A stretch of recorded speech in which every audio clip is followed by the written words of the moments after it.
watu wamelemewa na biashara. Kwa hivyo benki inarudi tena kuchukua property yao. Na hata si benki tu, inaweza kuwa kwamba mlikubaliana na mtu amekupatia pesa ya kuanzisha biashara, haujarudisha, amekupeleka kotini, amepata judgment. The next thing ni kuita auctioneer ili achukue pesa yake. Kulipa. Na kuna mambo mengi tutaangazia mtazamaji, lakini naarifiwa kwamba tutakuwa tukienda moja kwa moja katika chuo kikuu cha MKU ambapo leo tunayo ile sherehe ya graduation. Mwelekezi wangu sijui kama tuko tayari kuungana na wenzetu pale katika chuo kikuu cha MKU. Ningependa nijue ili niwapishe wenzetu pia nao waweze kuarifu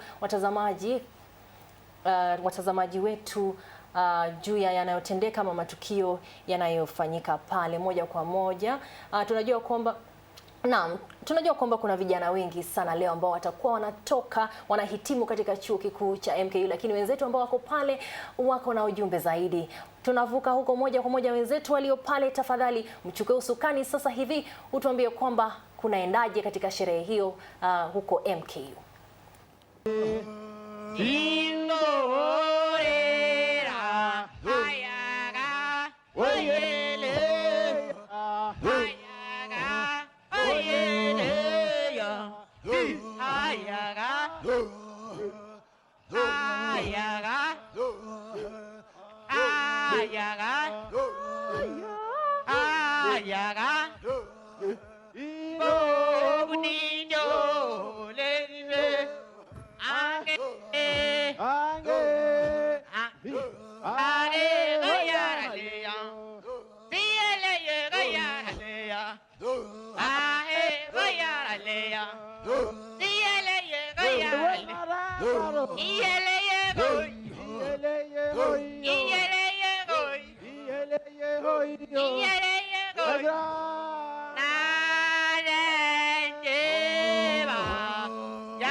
Let's appreciate these Maasai dancers.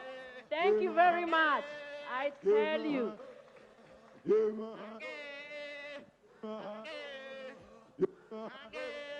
Oh, yeah. Oh, yeah. Oh, yeah.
What a spring and a jump. Let's give them a round of applause.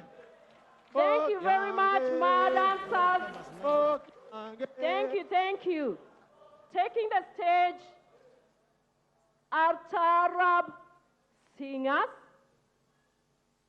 again from Mount Kenya University, Thika. This is a piece indicating and praising education. And one of the things that it is cautioning us against are drug and substance abuse. Arranged and being presented by Mount Kenya University main campus singers. Ready for you.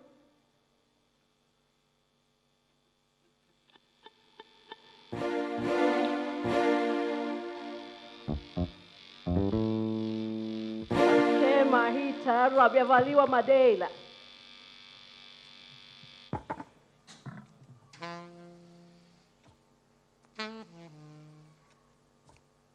This group will bring us to the end of the entertainment session, Mr. Chancellor, sir, and we'll be ushering us in to the next session.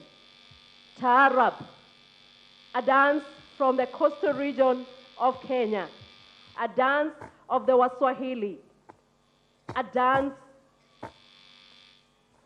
bringing, or rather talking about the morals of the society, and today addressing education and its contribution in the campaign against drug and substance abuse. Karibuni.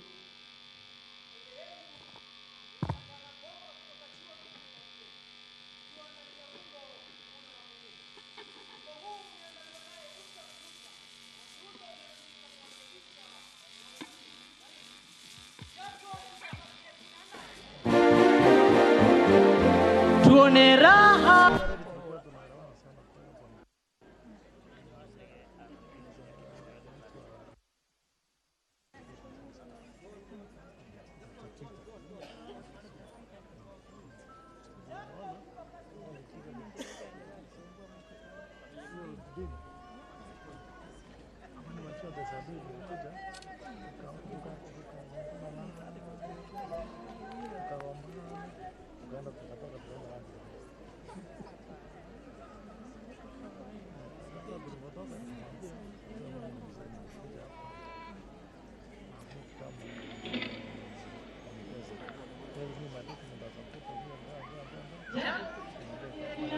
Media Group that this morning they are offering a chance to a few students from School of Business for an internship program and a training for 30 days free to our graduates. Kindly let's appreciate Nation Media Group for that.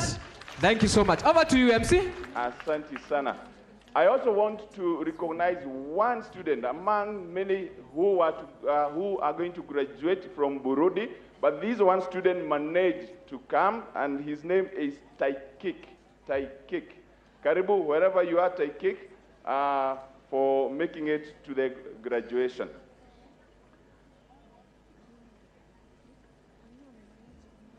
The Alumni Directorate also is inviting you to register with them. They have given all the information on the booklet. You are most welcome, because after today, you shall be MKU alumni.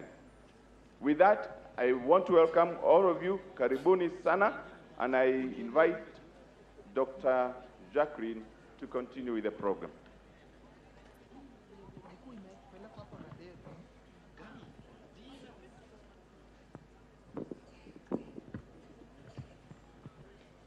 Mr. Chancellor, sir, it is my humble honor to invite alumni representative for the 16th graduation ceremony of Mount Kenya University, Mr. Mark Larry Letolwa, from the School of Hospitality and Tourism Management. Mr. Mark Letolwa is the operations manager at Napet Tours and Travel Company in Nairobi. He has also done extensive research locally and internationally on tourism. Currently, he is the vice chairperson of Olulunga Youth Organization, which is a non-governmental organization that ensures the Maasai youth from remote areas get mentorship programs on education and life in general. Welcome so much, Mr. Mark.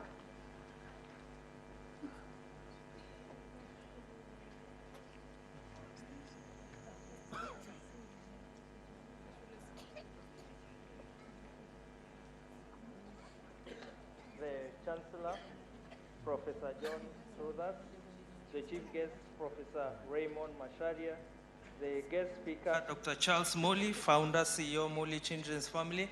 We had been in touch with him over the mail. Mark, the one that we were communicating over the email.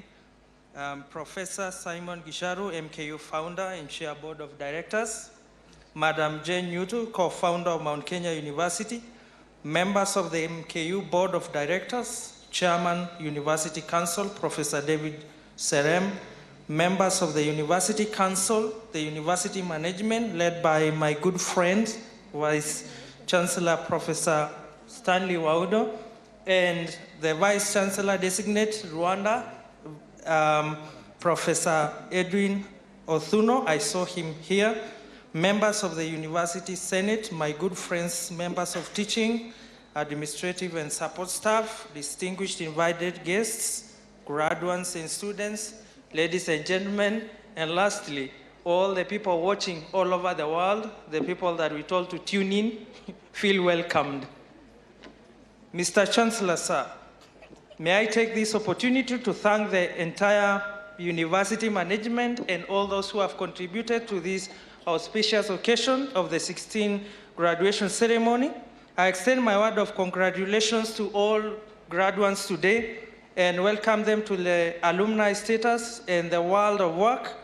Mr. Chancellor, sir, as one of the alumni of this great university, allow me to point out that I graduated top of my class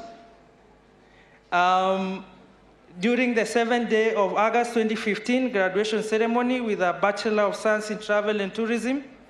And since then, it has been a journey that can only be accounted for by the knowledge, skill, and character sharpened by the Mount Kenya University. I have been serving in various capacities and currently the General Manager of Nape Tours and Travel, a regional company based in Nairobi. They do a lot of things, they impacted families and lives all over. To all the graduates, the world is full of technological changes, and as you graduate today, change remains constant. In fact, you are just starting another journey as you finish. I wish to advise you that among the possible pathways of career, you may seek salaried employment, self-employment, and also consider further studies, of which Mount Kenya offers all the way up. And for those seeking paid employment, it has got advantages and also challenges. Strategic positioning will demand a total belief in yourself, be a go-getter, aggressive, nothing is impossible. This can be achieved by being ready to share your knowledge acquired through volunteering, internship, building strong professional networks, among others. Start small and grow big. Maintain value for professional competencies to remain in buoyancy of competition. But again, unfortunately, due to the high level of unemployment in Kenya, we might consider going the other way of self-employment. And to all the graduates who will be seeking that lane of self-employment, entrepreneurship has always remained, and the chairman, Professor Gisharu, has been writing a lot of articles on this, that entrepreneurship can be a pillar to all of us, and we do remember that all employers and organizations we admire to work for they once had an idea that has come to become the business that they have. You too can develop your ideas into admirable real companies of your dreams and graduate Enterprise Academy. We have a Graduate Enterprise Academy in MKU that will be able to assist the people who will go in that lane. Mr. Chancellor, sir, I take note that the MKU, through partnership with a consortium of universities and industries, 2 of our alumni who are in Graduate Enterprise Academy have been involved in STEP Isiolo County Entrepreneurship Training as a community outreach activity. Allow me thank the following people: Ms. Stella Maris Kadhoni, the founder and CEO of Stages Tours and Travel Limited, and Mr. Geoffrey Nganga Ngodo, founder and CEO of Kipacha Technology, for their participation and good performance in Isiolo County. Jameni hata makofi kidogo hapo. I think people are not even smiling. Come on, this is a celebration. To all graduates, consider social enterprise and another area to venture with a vision to serve the society. Dear graduates, we all are reminded to consider advancing our studies, if that is your lane. Keep in touch with the University Directorate. We have the very able MKU Alumni Services. You can check your page 107. And with that, Mr. Chancellor, sir, allow me to commend the university for its continued focus on strategic partnership with the industry and with other institutions of higher learning. The fruits of this partnership are well visible, and they have borne abundance of fruits. I remember one time when Professor Gisharu came from France, he went there for the Ernest Young Award, and we were chatting with him here in Landless, and he was telling me about how he went to France. They had the competition, and when they finished, the billionaires were jetting out with their private jets. But upon coming back, they had to travel himself with the madam, and one of the billionaires was asking the chairman, why don't you own a private jet and you're a billionaire? So the answer from the chairman really touched my heart, because the chairman told him that, oh, I have so many jets in the air, and I think Mr. Professor Chairman, I'm in line, if I can say I'm one of the small jets, though I'm still flying up. All the graduates can become jets. Nothing is impossible. Keep dreaming big. Avoid anything that will make you lose your focus. We're still young. The world is ahead of us. And with that, once more, I congratulate all the graduates for the achievement, as well as the parents who've come here. We came here around 5 a.m. We found a lot of parents who came at around 4 a.m. or something. Feel appreciated. Najua mmetoka mbali, salimieni nyumbani. Kenya is beautiful. Always welcome to Kenya. And you can start by us. We give you whatever you want. Thank you so much, and may God bless the Mount Kenya University. Asanteni sana.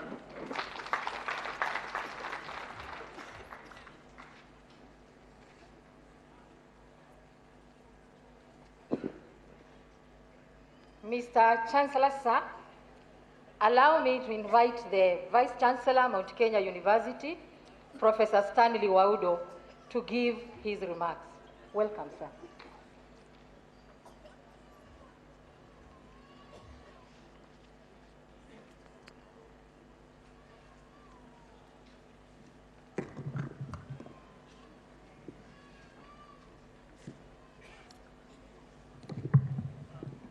The chief guest, Professor Raymond Macharia, Professor, University of London. Guest speaker, Dr. Charles Muli, founder and the chief executive officer of Muli Children's Family.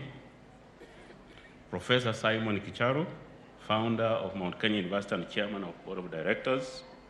Madam Jane Nyotu, co-founder of Mount Kenya University. Members of the University Board of Directors. Professor David Serem, Chairman, University Council, members of University Council. Our very able Chancellor, Professor John Strathers. Honorable members of Parliament present, including Member of Parliament from Mandera. Your Excellencies, Ambassadors and High Commissioners present. Honorable National and County Government leaders present. Professor Tom Akucha, the Principal, Turkana University College. Distinguished guests, members of Management Board and Senate, staff, graduates, students, ladies and gentlemen, I welcome you all with great pleasure to the Mount Kenya University 16th graduation ceremony. Our distinguished guests kindly receive our heartfelt appreciation for accepting our invitation to participate in this auspicious occasion.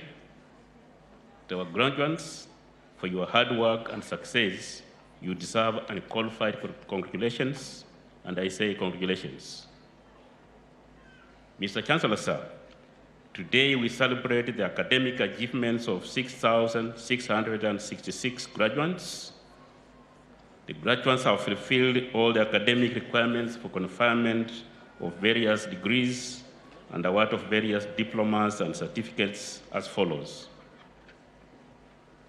2 Doctor of Philosophy degrees, 337 master's degrees, 115 postgraduate diplomas, 755 bachelor's degrees, 1,020 diplomas, and 457 certificates. Mr. Chancellor, sir, university spurs innovation and maintains sustained progress that sharpens minds in support of a generation of new knowledge necessary for socio-economic development. In this regard, Mount Kenya University is committed to periodic review of its academic programs to align them with emerging socio-economic development needs. Mr. Chancellor, sir, the Mount Kenya University Nutrition and Dietetics programs were accredited by the Kenya Nutritionists and Dietitians Institute in April 2019. The Kenya Medical Practitioners and Dentists Council fully accredited the Bachelor of Medicine and Bachelor of Surgery program and the Master of Medicine in Surgery, General Surgery program in February 2019. The Public Health Technicians and Officers Council accredited the Bachelor of Science in Environmental Health program in July 2019. The Institute of Surveyors of Kenya approved the Bachelor of Science in Real Estate Management in May 2019. Mr. Chancellor, sir, we will endeavor to continue working with regulatory and professional bodies to ensure that the university programs are of the highest quality and responsive to the needs of the society. Ladies and gentlemen, great universities are distinguished by their prowess in knowledge generation through research and innovation. Mr. Chancellor, sir, the investment of university over the years to build a robust research culture continues to bear fruits. For example, there is a remarkable increase in the number of publications in peer-reviewed journals and participation in research dissemination forums, which accord the university greater presence and visibility, leading to improved local and global ranking. As regards research resource mobilization, the university continues to win local and international grants, with corresponding increase in local and international collaborative research. I'm happy to report that the 20 National Research Fund supported projects have continued to register impressive results. More grants are anticipated from the National Research Fund as a result of additional proposals submitted to the fund by the university. Different in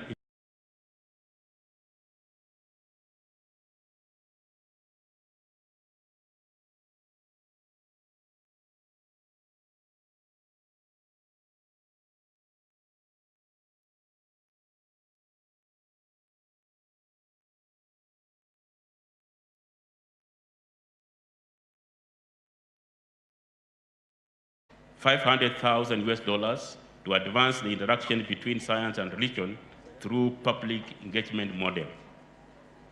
Mr. Chancellor, sir, the university continues to contribute towards Kenya's realization of universal health through innovative implementation of research initiatives. In this regard, I'm happy to report that the university successfully completed 8 newborn units which were handed over to the Bungoma County Government. The project increased the capacity of Bungoma County Health System to handle neonatal cases by 40%. Mr. Chancellor, sir, the university is committed to contributing towards the reduction of the burden of non-communicable diseases through research and public education in Kenya and the region. To this end, the university organized a successful symposium on obesity that brought together surgeons, physicians, academicians, and so forth to discuss cutting-edge technologies in the management of obesity, a big risk factor for various non-communicable diseases. Mr. Chancellor, sir, the university is contributing to the management of grain weavers. I'm happy to report that one of us, Mr. Donatas Joroke, an innovator, helped establish the pattern of the disease on the county health system and potentially lead to the establishment of a population-based cancer registry. Mr. Chancellor, sir, the university recognizes challenges posed by climate change. It is in this regard that the university spearheads tree planting in different regions of Kenya with the support of community and other stakeholders. Ladies and gentlemen, the university has continued to strengthen its research and innovation capacity through acquisition of modern equipment, including the negative 80 degrees freezer necessary for specialized laboratory research. The university is currently finalizing necessary improvements in its research and innovation center in readiness for application for accreditation of the center. Mr. Chancellor, sir, the university upholds scholarly ethics in all its endeavors and ensures that all research work adheres to required standards. The Mount Kenya University Research Ethics Committee has continued to review research proposals, protocols to ensure conformity with the laid down requirements. Ladies and gentlemen, university training must be responsive to the challenges and needs of the society. In order to do so, the training must be relevant and of the highest quality. To this end, Mount Kenya University continues to incorporate effective quality assurance and control mechanisms in its operations. Mr. Chancellor, sir, I'm glad to report that the university has continued to successfully undertake internal audits in accordance with ISO 9001:2015 quality management system and other requirements in all campuses and centers to ensure compliance with the quality management system requirements.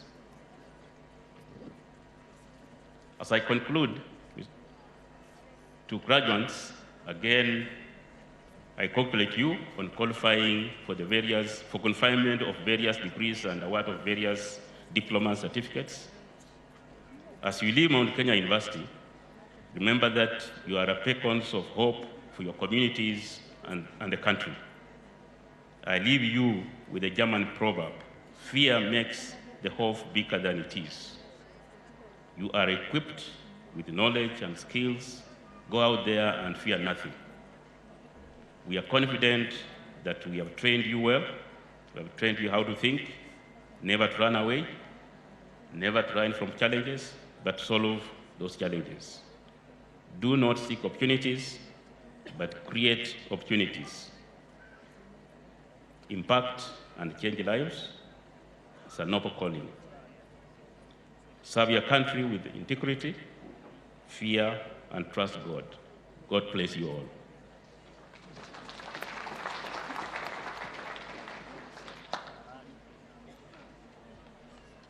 It's my humble privilege to invite the chairman of Mount Kenya University Council, Professor David T. Sarem, to address the congregation and invite the chairman board of directors, Professor Simon Kicharu.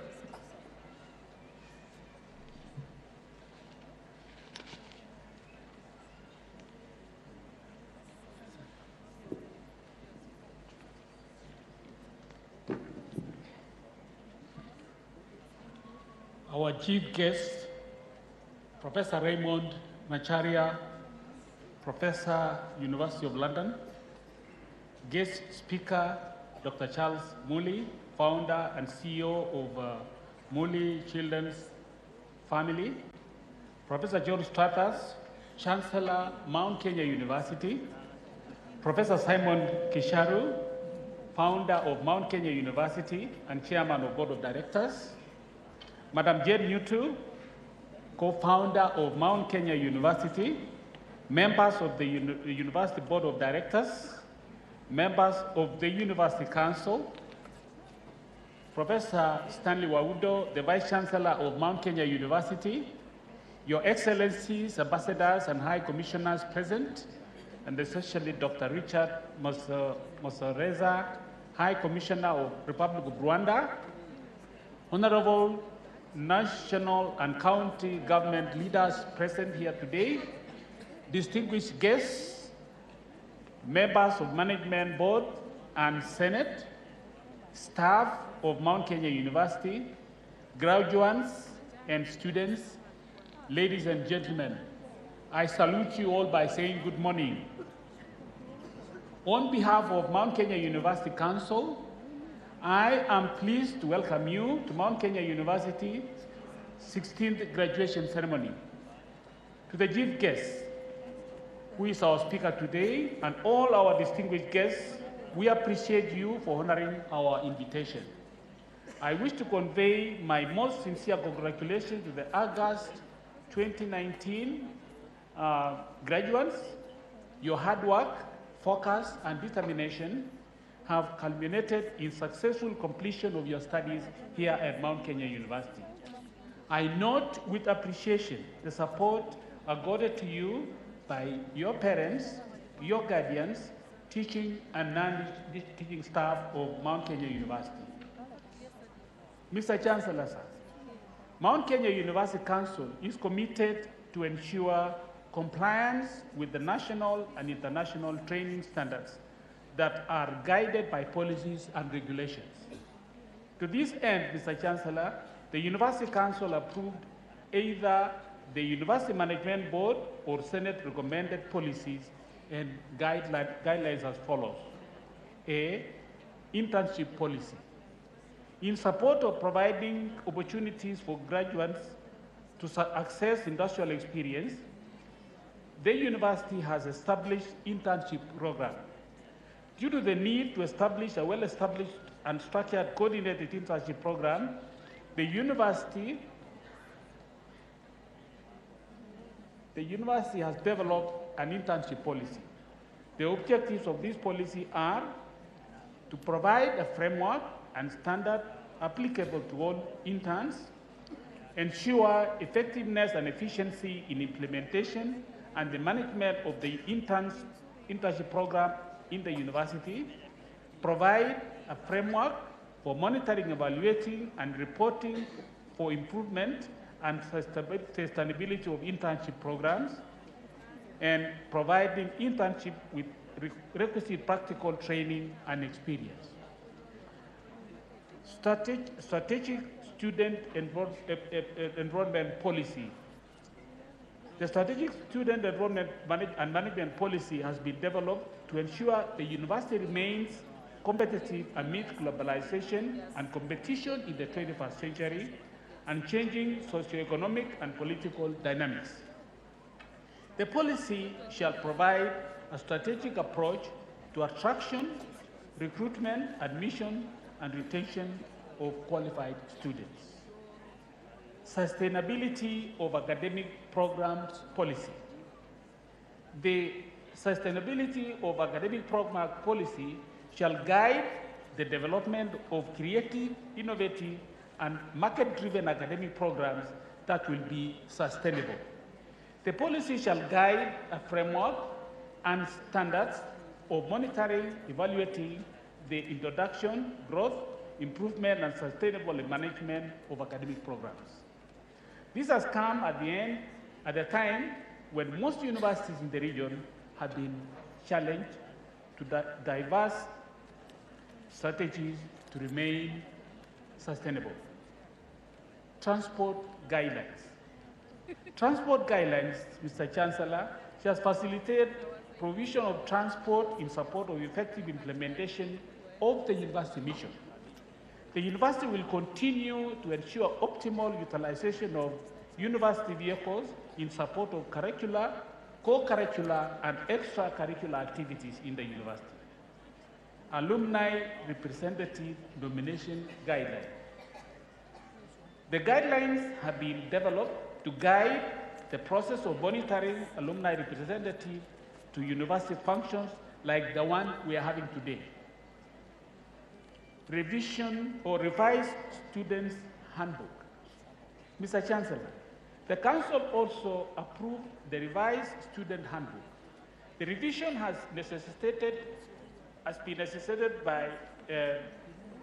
been necessitated to capture the needs, the students' non-academic disciplinary offenses and penalties, and aligned with the revised general examination regulations. Restructuring. Mr. Chancellor, sir, in order to ensure continued improvement of service delivery to clients and stakeholders, and also to cater for emerging trends in higher education with the aim of enhancing efficiency in operations, the University Council also approved the following: restructuring of the medical school, restructuring of Directorate of Marketing and Branding, establishment of Kitale Open and Distance Electronic Learning Center, performance contracts. Mr. Chancellor, the university also takes cognizance of the need for the university to embrace performance management in its service delivery. To this end, the University Council approved benchmarking with other institutions of higher learning, reviewing the performance contract tools, sensitization of staff, and subsequent automation of performance contract management process. I commend the university management for implementing the process of performance management. Mr. Chancellor, sir, as I conclude, I wish to underpin the university's commitment to offering quality training. The university will strive to ensure that the hard work environment supports efficient service delivery. I also wish to appreciate the support that this council and this university gets from the Board of Directors. I really want to appreciate all the efforts that the Board of Directors is supporting this great institution, without which all of us would not be here today. So, Professor Kisharo, with your team, we really appreciate you.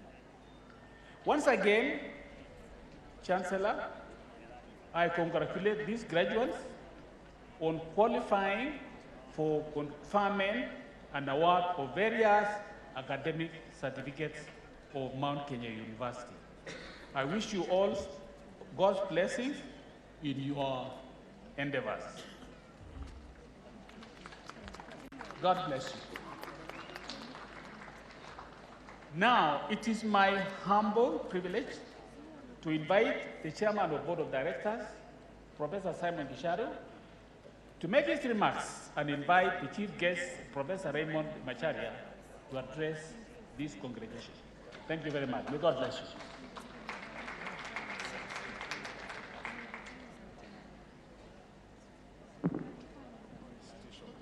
It's too soft.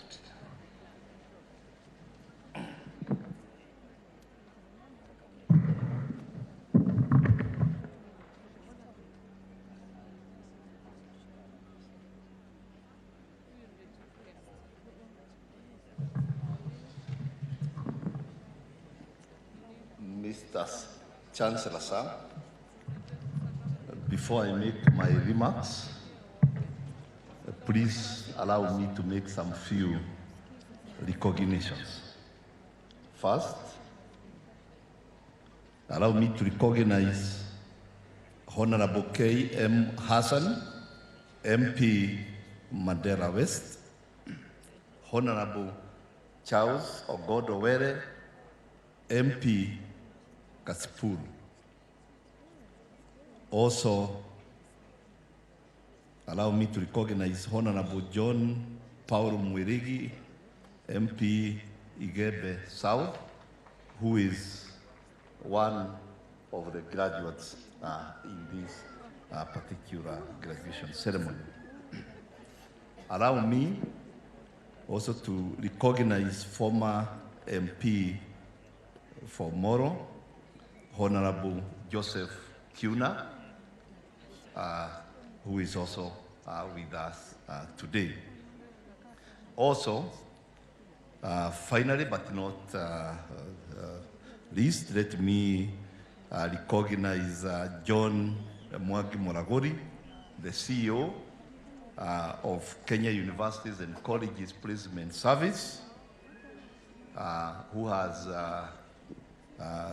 is heading that particular organization, and through that organization, this university has benefited with over 8,400 government-sponsored students. Welcome, John. And I hope, John, you have not come to check whether we do graduation ceremonies. Just in case we don't do graduation ceremonies, then you take away those particular students that you have given us. Indeed, you have confirmed that we do graduation ceremonies. With that, let me go to my short presentation, and I start by noting the presence of the chief guest, Professor Raymond Macharia, Professor, University of London, who I met some times back, and after him telling me about what he can be able to contribute and what he's doing in the University of London, as a diaspora, I requested that we keep in touch so that whatever he is doing there, he can also come and do in this country. Guest speaker, Dr. Saus Muri, founder and CEO of Muri Children's Family, Professor John Stratus, our Chancellor.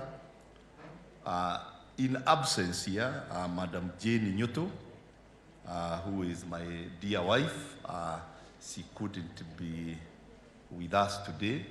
And not that I have divorced her, I have not divorced her, because many people are wondering where is Jane Nyoto, and every time, at least I have always had a chance of introducing her. So wherever she is serving, and she's attending a board retreat of a school. She serves as one of the board of directors. She sent greetings to this particular congregation. Professor David K. Serem, our chairman of the University Council, members of the University Council, our Vice-chancellor, Professor Stanley Waudo, Your Excellencies, ambassadors and high commissioners present, honorable national and county government leaders present, distinguished guests, members of management board and senate, staff, graduates and students present here, and also those who are in Rwanda, who are also part of this graduation ceremony through virtual. They are watching us on television. Ladies and gentlemen, let me take this opportunity first to congratulate the August 2019 graduating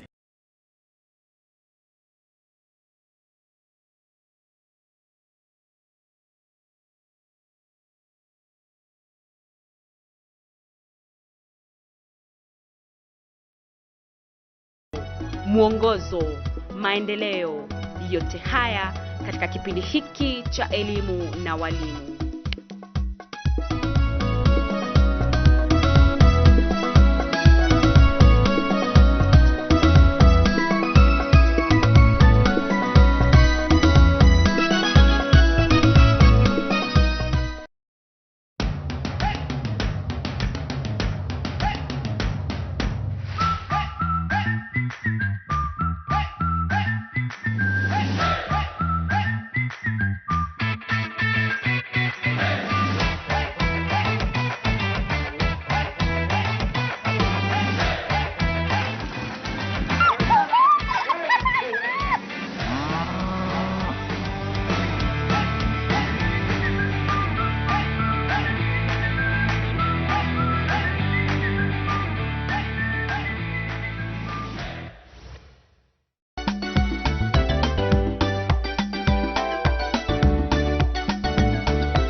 Uhuru, sheria na haki ni vipengee muhimu katika maisha ya kila siku. Na iwapo serikali itafanikiwa katika makuzi ya jamii iliyo na mwelekeo, basi sharti sheria hizo zifuatwe. Na kwa sababu sheria ni msumeno kukata mbele na nyuma, ni vyema kufahamu tungo hizi. Siku zote jambo usilolijua ni kama usiku wa giza. Ungana nami Clifford Ndubi. Nami Andrine Kile. That of course there were so many other students who wanted to be to join together the two PhD holders, but they transferred to other institutions because I am told that in this university the regulations of graduating PhD holders is very, very strenuous. I want to urge the management to continue doing the same because that is the way to go. We want our postgraduate students and degree holders to remain competitive in the job market. Recently, the Board of Directors requested the Vice-chancellor to initiate the process of rebranding of research and postgraduate training at the university. And in this, we have committed a lot of financial resources in order to ensure that the training in this area is not doubtable in the market at all. I want to say that we have continued on investing in various resources in order to integrate our industry with academia. And one of it is the newly launched TV47, which we want to use. Just like what I have seen in Europe, what is called the Open University of UK, that it trains students online through using television. And in this, we have also brought in Telecom Kenya and also Microsoft Corporation in order to collaborate, in order to achieve our dream of ensuring that we deepen more in terms of open distance and electronic learning. As we sit here today, ladies and gentlemen, Kenyans and all of people in the world are marking the International Youth 2019 celebrations, which will take place in this country on 12 August 2019 in Kwale County. And I say that as a university, we are going to leverage with our collaboration with Telecom Kenya in order to support transformative education for the African youth as we mark this particular day. Promotion of innovation and entrepreneurship. I want to really urge our young people to believe in themselves. We have read quite a number of very many things that are also happening in our country we read about corruption, people who are in a hurry to get rich. I want to say that you can still walk the journey that I have walked and still reach where you want still to go.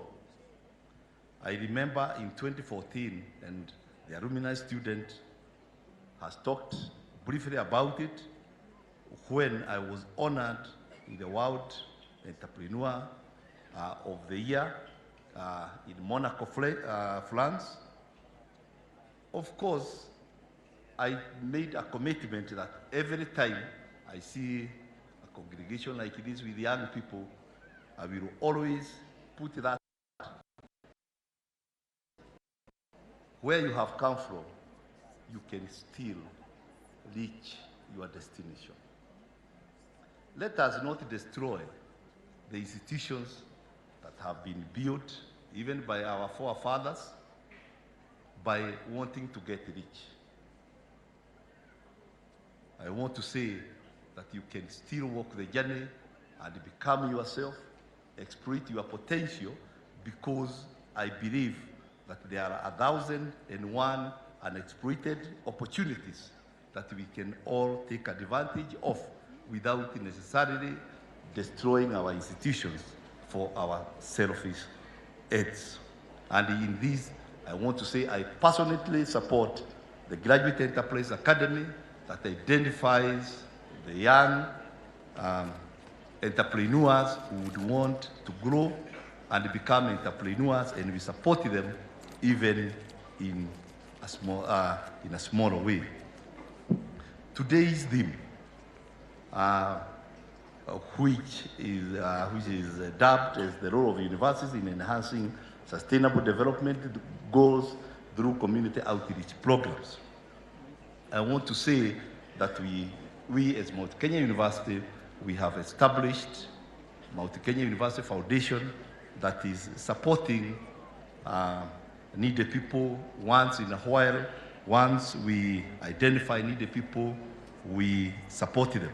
And in this endeavor, we want to say that in this financial year, we are going to spend about 5 million in scholarships to support the needy students. And in this regard, I remembered one particular student, now he is with us, who was willing to sell his kidney in order to study his dream course in clinical medicine. And when I read that story, I said, indeed, that we need to support such a student so that he can aspire to become what he wanted to become.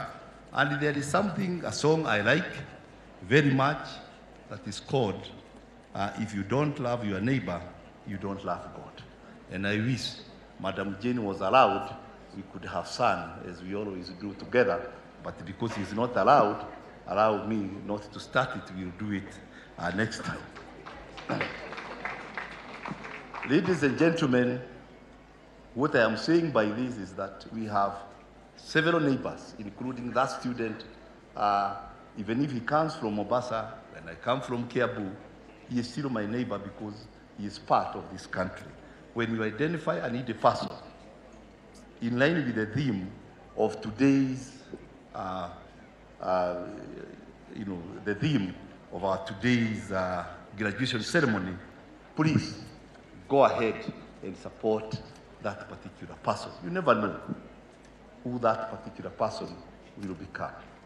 I told Mr. Waje, keep your kidney because as a doctor, you require to be fit in order to serve others and come and study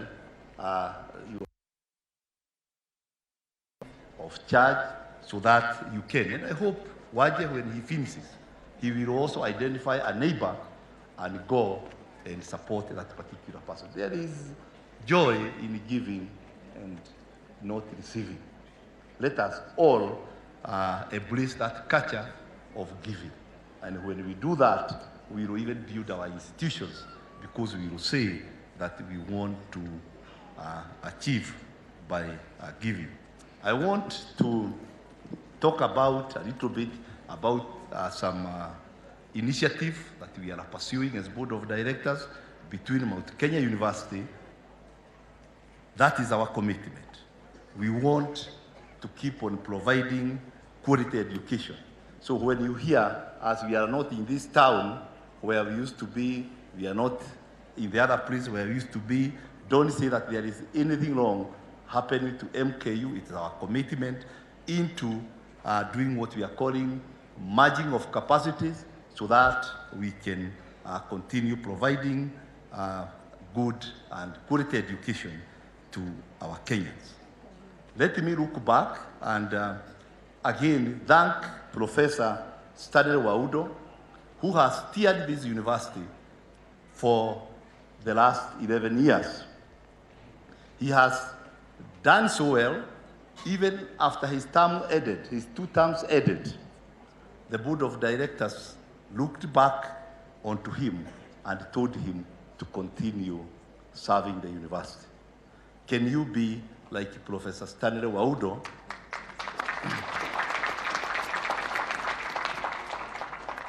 who the employer is not wishing the day that his contract will end so that he says away?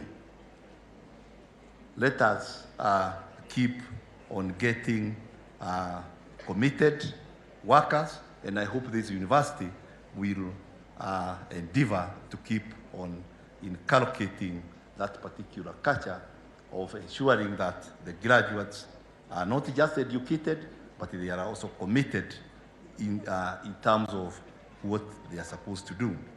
We appreciate our graduates, and I want to take this opportunity to wish you the best and God blessings as you keep on looking for opportunities to serve. I just want us to think inside the box.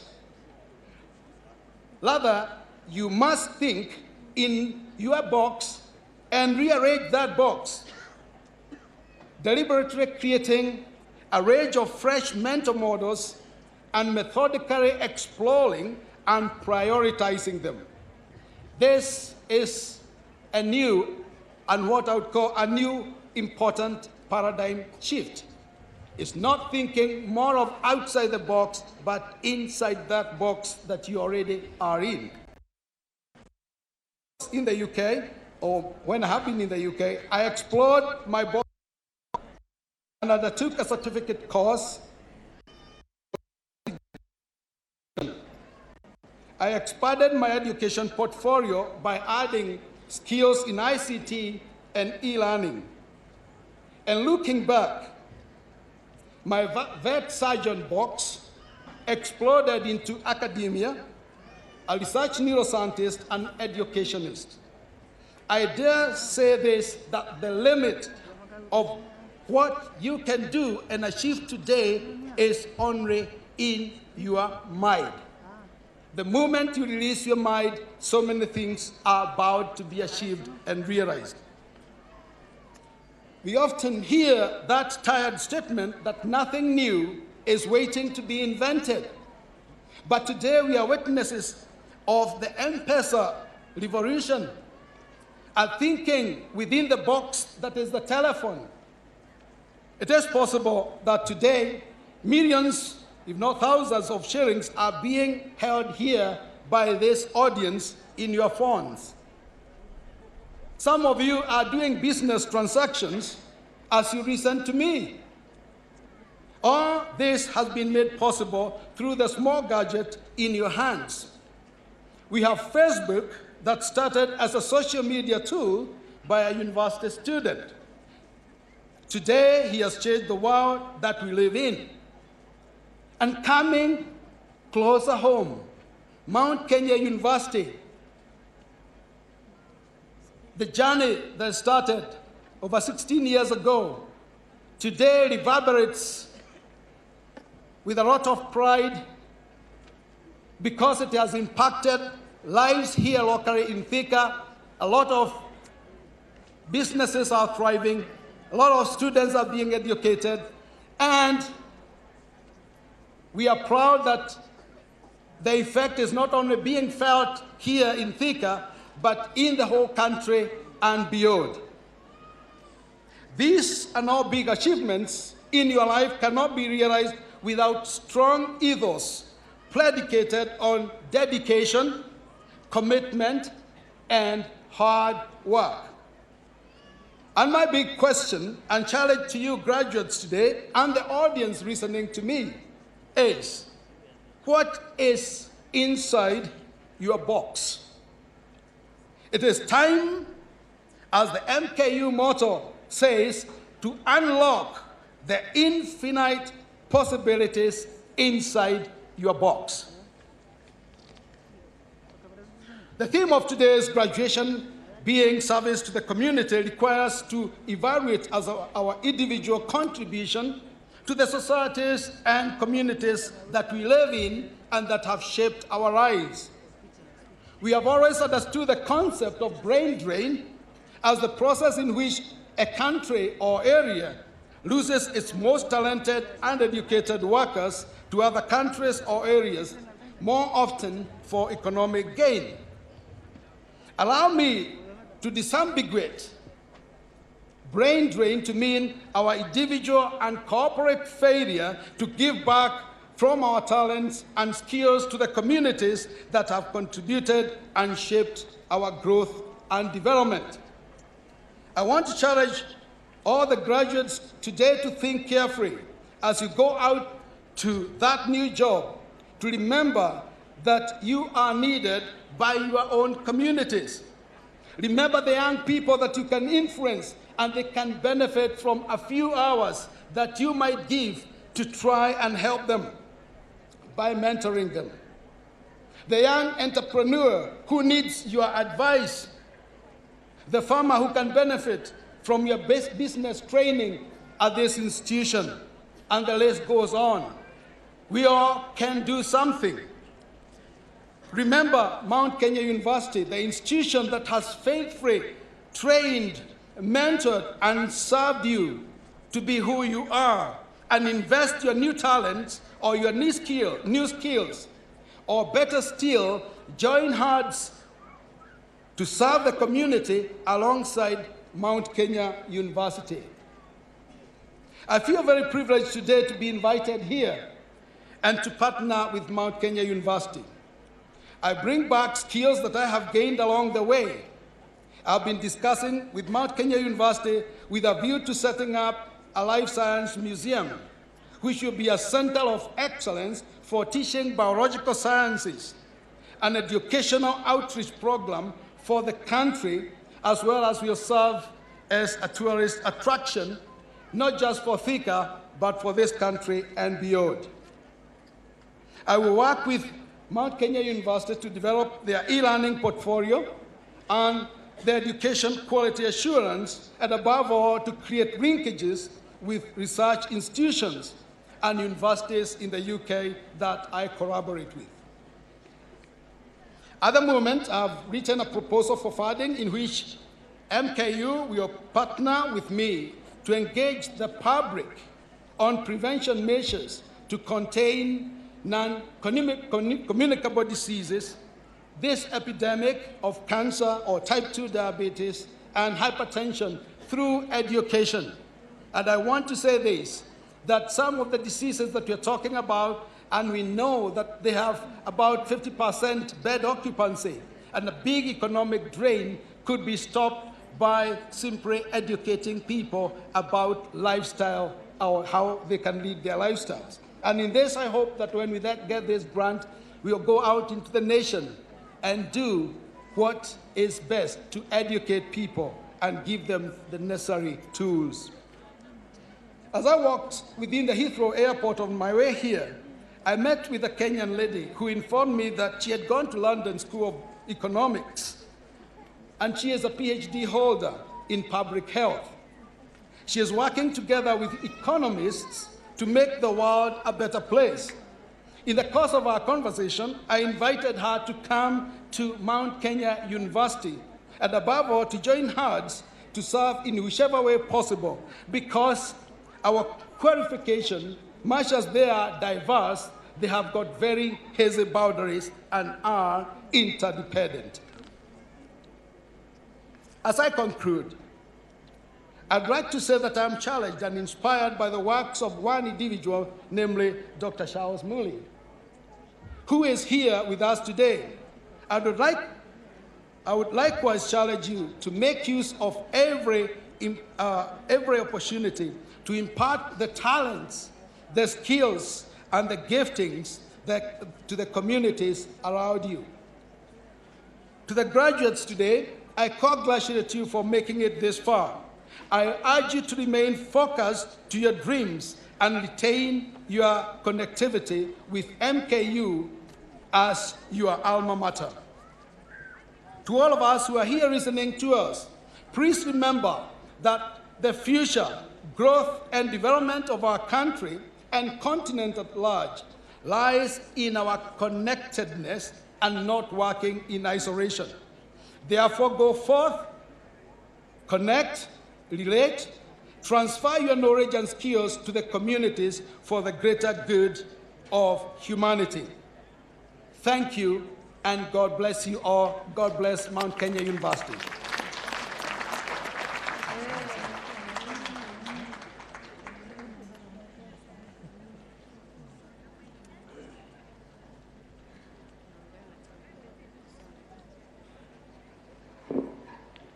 with your permission, Mr. Chancellor, sir, I would like to recognize the presence of Professor Romanas Odhiambo, the Vice-chancellor, Meru University of Science and Technology, who is with us here today.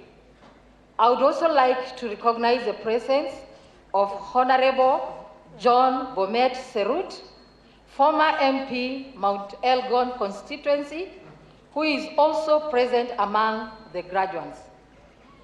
Mr. Chancellor, sir, allow me to invite the Vice Chairman, University Council, Dr. Vincent Gaido, to give his remarks and in turn invite the guest speaker.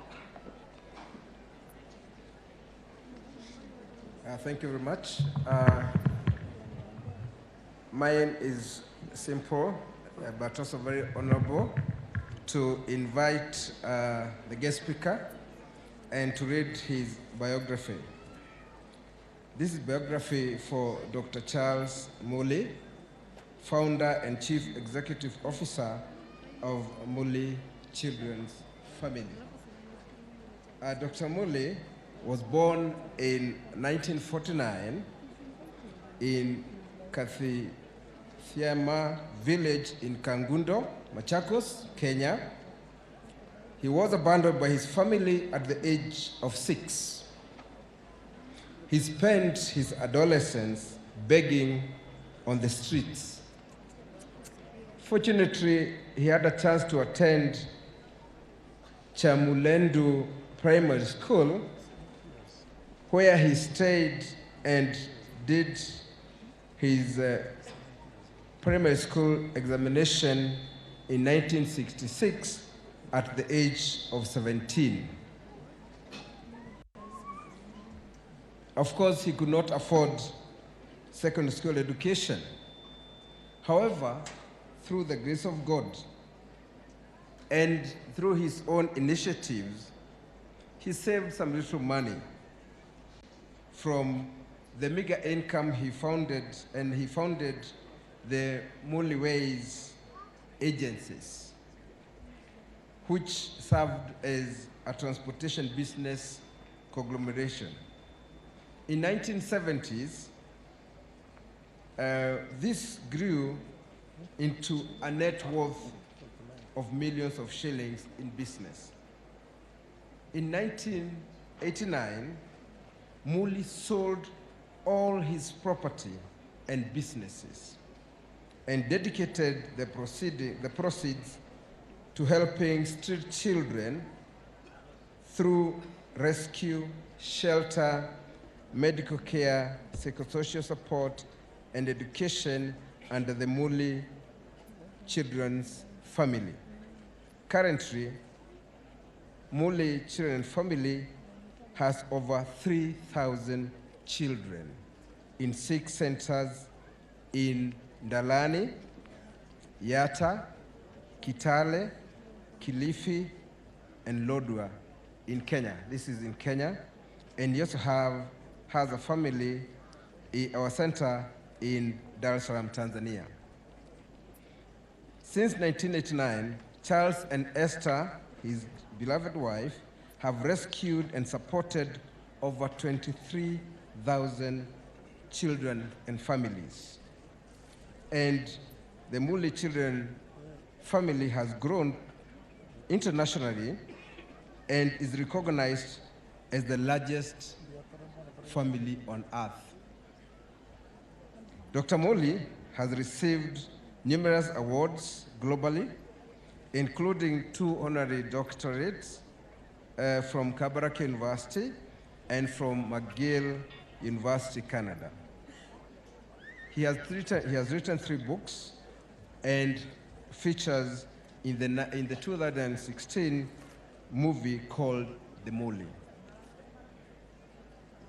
Mr. Chancellor, sir, allow me therefore to invite Dr. Charles M. Muli, HSC, the founder and chief executive of Muli Children's Family, to address this congregation. Charles.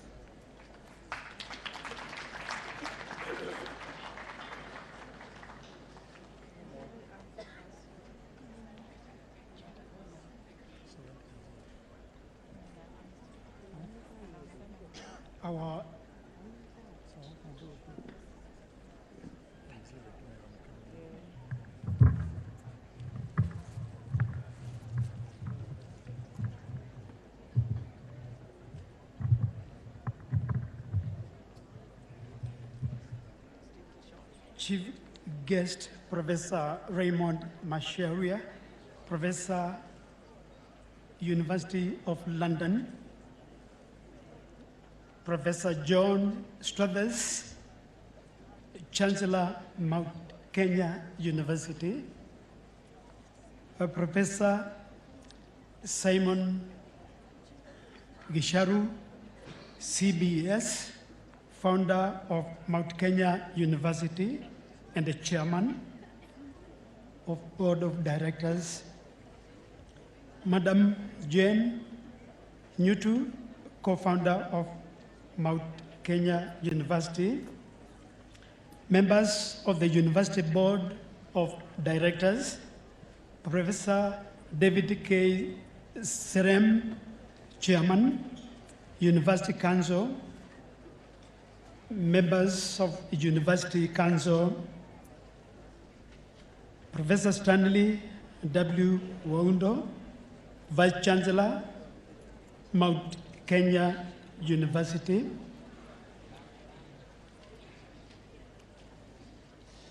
Your Excellencies, Ambassadors, and High Commissioners present,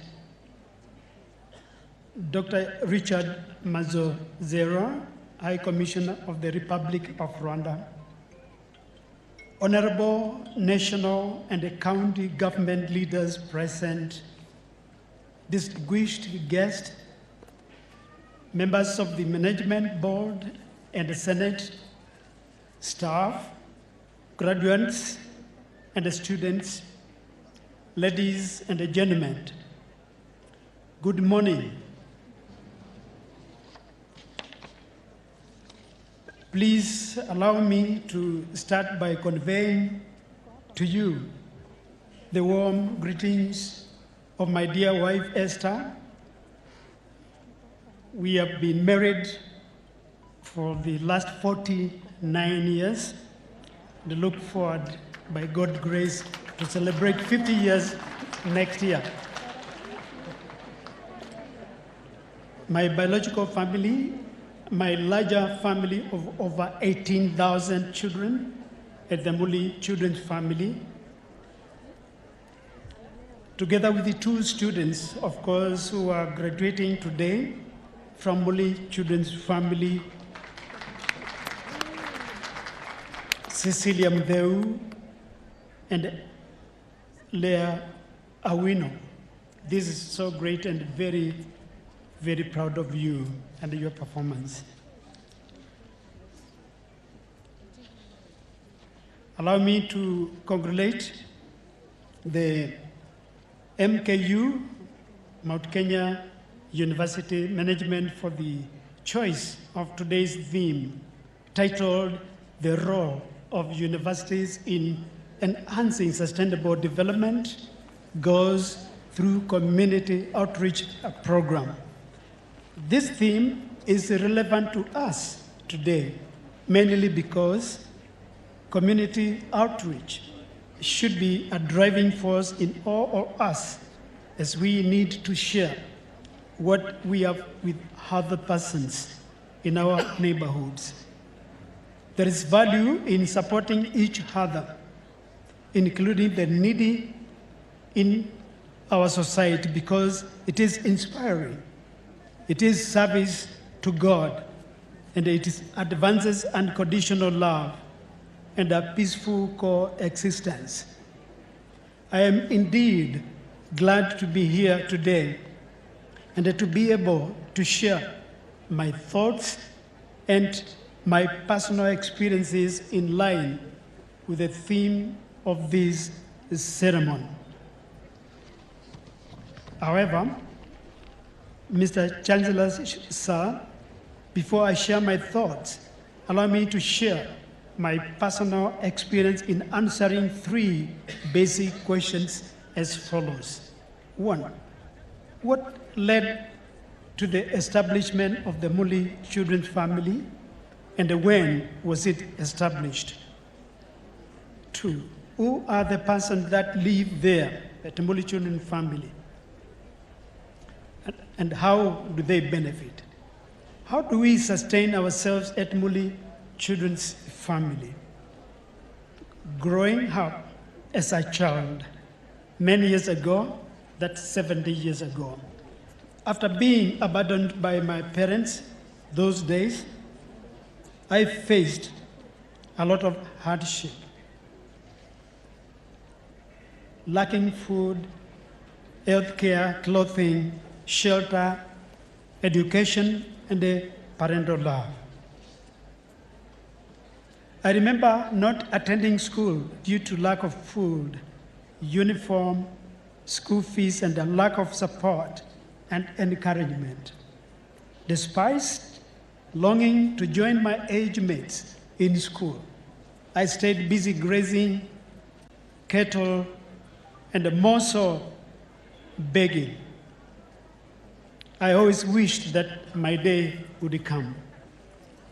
Through hard work, humility, patience, and above all, God's grace and favor in my life, these challenges were turned into stepping stones toward the building of a business empire and eventually enabling me be a father to the fatherless. Indeed, my background is humble yet challenging, and I wish to invite you to learn more as well as learn about my work through getting a copy of a book about my life titled Father to the Fatherless, author Paul Bogie, which is available in both English, German, Spanish, Chinese, and Swahili, as well as several other international languages. The book also is available on Amazon, has received numerous international awards, and has led to the release of my life story in Hollywood, Los Angeles, USA, in form of a documentary movie titled Muli. My life story documentary has been nominated for an Oscar award and has won 23 international awards and been acclaimed as a true story that has led to a wave of awakening and opened the eyes of millions in North America, Africa, and other parts of the world to see things from a different perspective. My wish is that more and more people will be touched by my life's journey and that their lives will be positively transformed. Kenya and Africa as a whole has been bedeviled by numerous challenges, which include poverty, HIV, AIDS, severe drought, and food insecurity. It is in this backdrop that my ministry, Muli Children's Family, was founded. Since its founding 30 years ago, Muli Children's Family has continued to positively impact the lives of destitute and orphan children, children with HIV, AIDS, child mothers, former child commercial sex workers, rural women, widows, the marginalized and unemployed in Kenya and other African countries. Since 17th November 1989, when my wife and I opened our family home to take in street children, our home has become a refuge for over 18,000 children from all different tribes in Kenya and the desperate children from across the borders.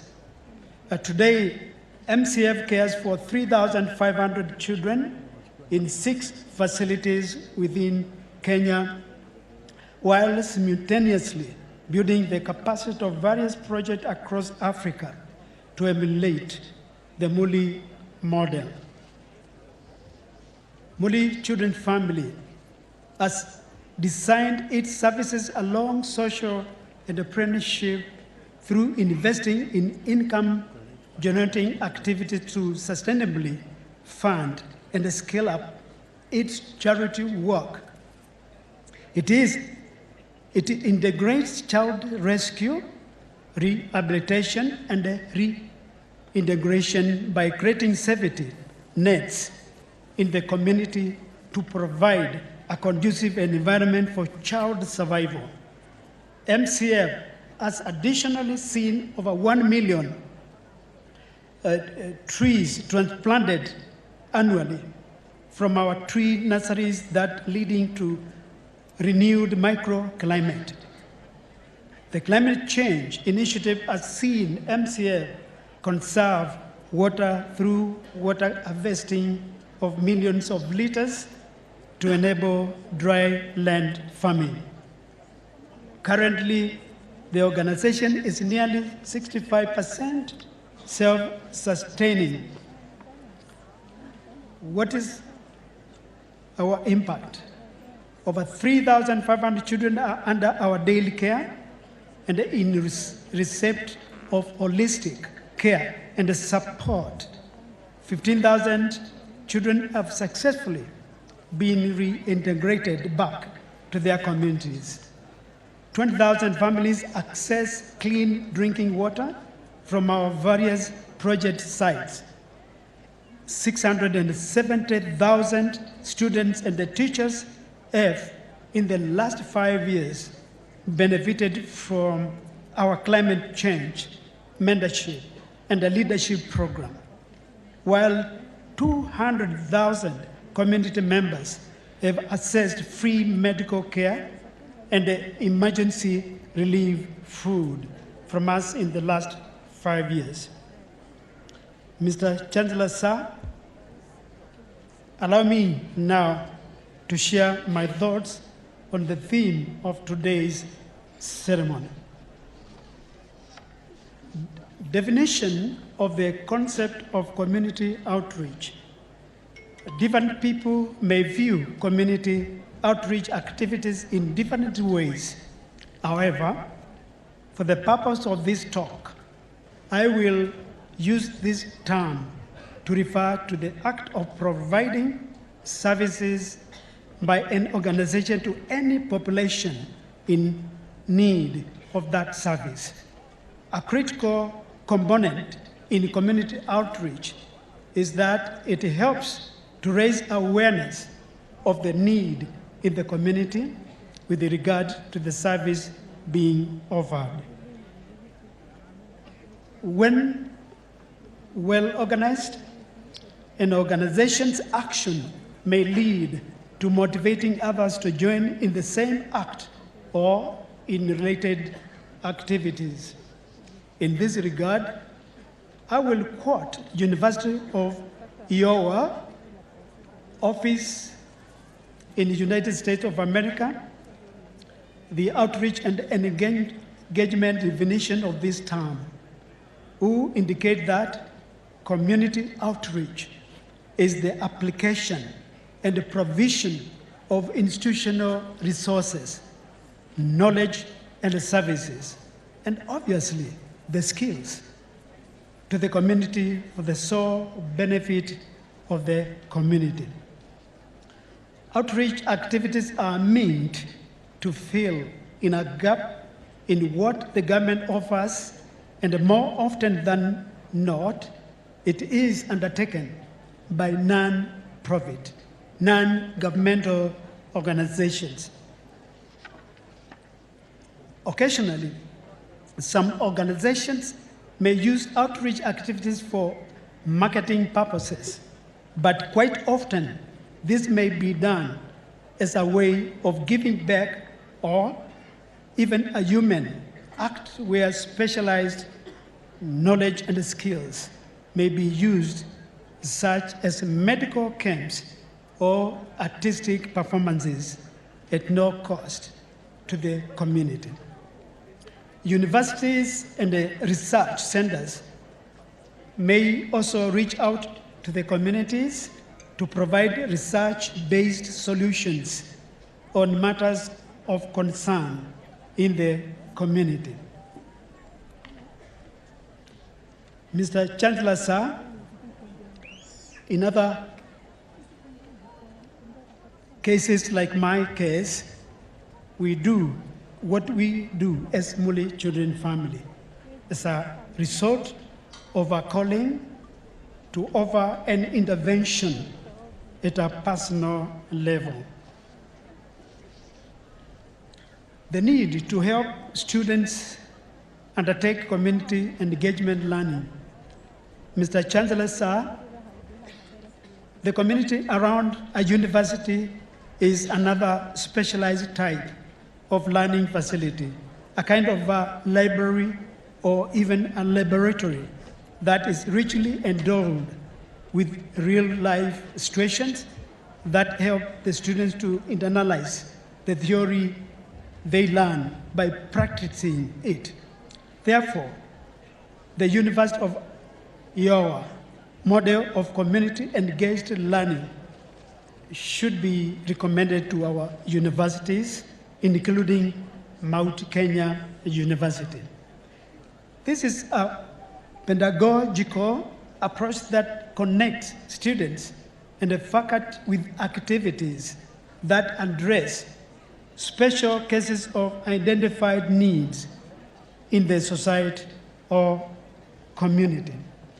This is achieved through mutually beneficial partnership that deepens students' academic and civic learning. An invitation to university to use Muli's Children's Family resources for community outreach. Mr. Chancellor, sir, Mount Kenya University and other institutions of higher learning in Kenya have schools that relate to activities that Muli Children's Family. In line with the theme of this ceremony, I am pleased to invite Mount Kenya University students and the faculty, as well as those from various higher institutions of learning in Kenya, to join our diverse activities at MCF as a community resource for community-engaged learning. Currently, we are also joined by International Institution of Higher Learning in expanding our model, Muli model. Please bring your student to interact with our children, students, and the staff, as well as to learn from the internationally acclaimed Muli model. Ours is a unique, innovative intervention that can easily be replicated for use elsewhere. In this regard, ladies and gentlemen, I am pleased to note that one innovator from Mount Kenya University by the name of Donatus Njoroge, whose name was acknowledged by the Vice-chancellor and was earlier on this year named as the overall winner for biological-based pest control technologies. I am pleased to invite donors and his students to visit MCF with the aim of finding ways in which we can partner and share our knowledge.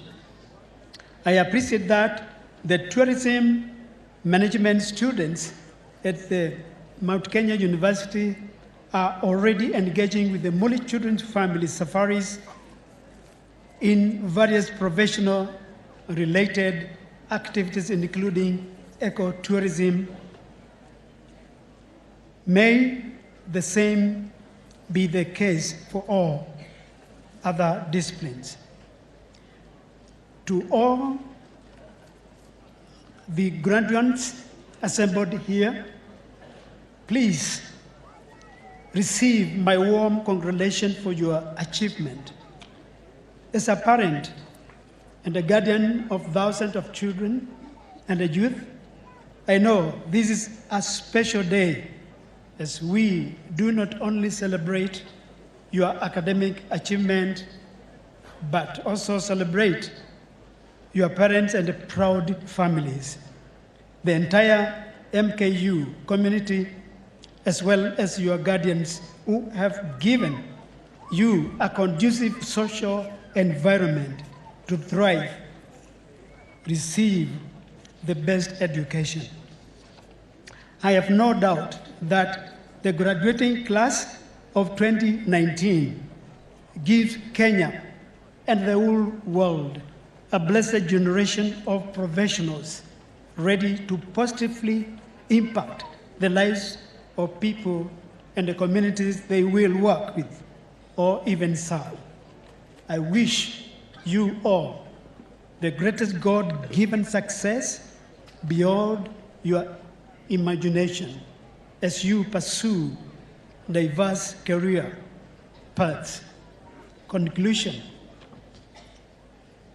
In conclusion, let me appeal to you today and to people of the world in different professions and ventures to value being important in the life of another. Universities as knowledge and skills hubs should be on the forefront of this undertaking. Let us break the ivory tower trade and reach out to the communities, to the poor, those who are displaced, who will provide an inexhaustible source of knowledge and a training facility, as you also offer technical support in areas of need. Thanks to Mount Kenya University for the invitation and to everyone for listening to me. Thank you, the founder of this esteemed university that has grown to this extent. I'm so very humbled, really, to see what God has really done using you, your family, the Senate, the board of directors, and all the professors that has worked alongside with you. Thank you, and may God bless you. Thank you.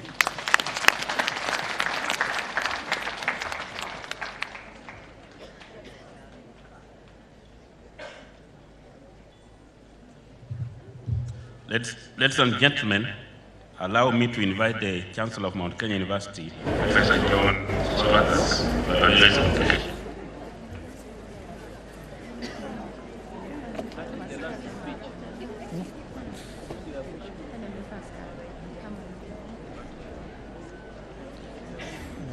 Chief guest, Professor Raymond Macharia, Professor, University of London. Guest speaker, Dr. Charles Mooley, founder and CEO of Mooley's Children's Family.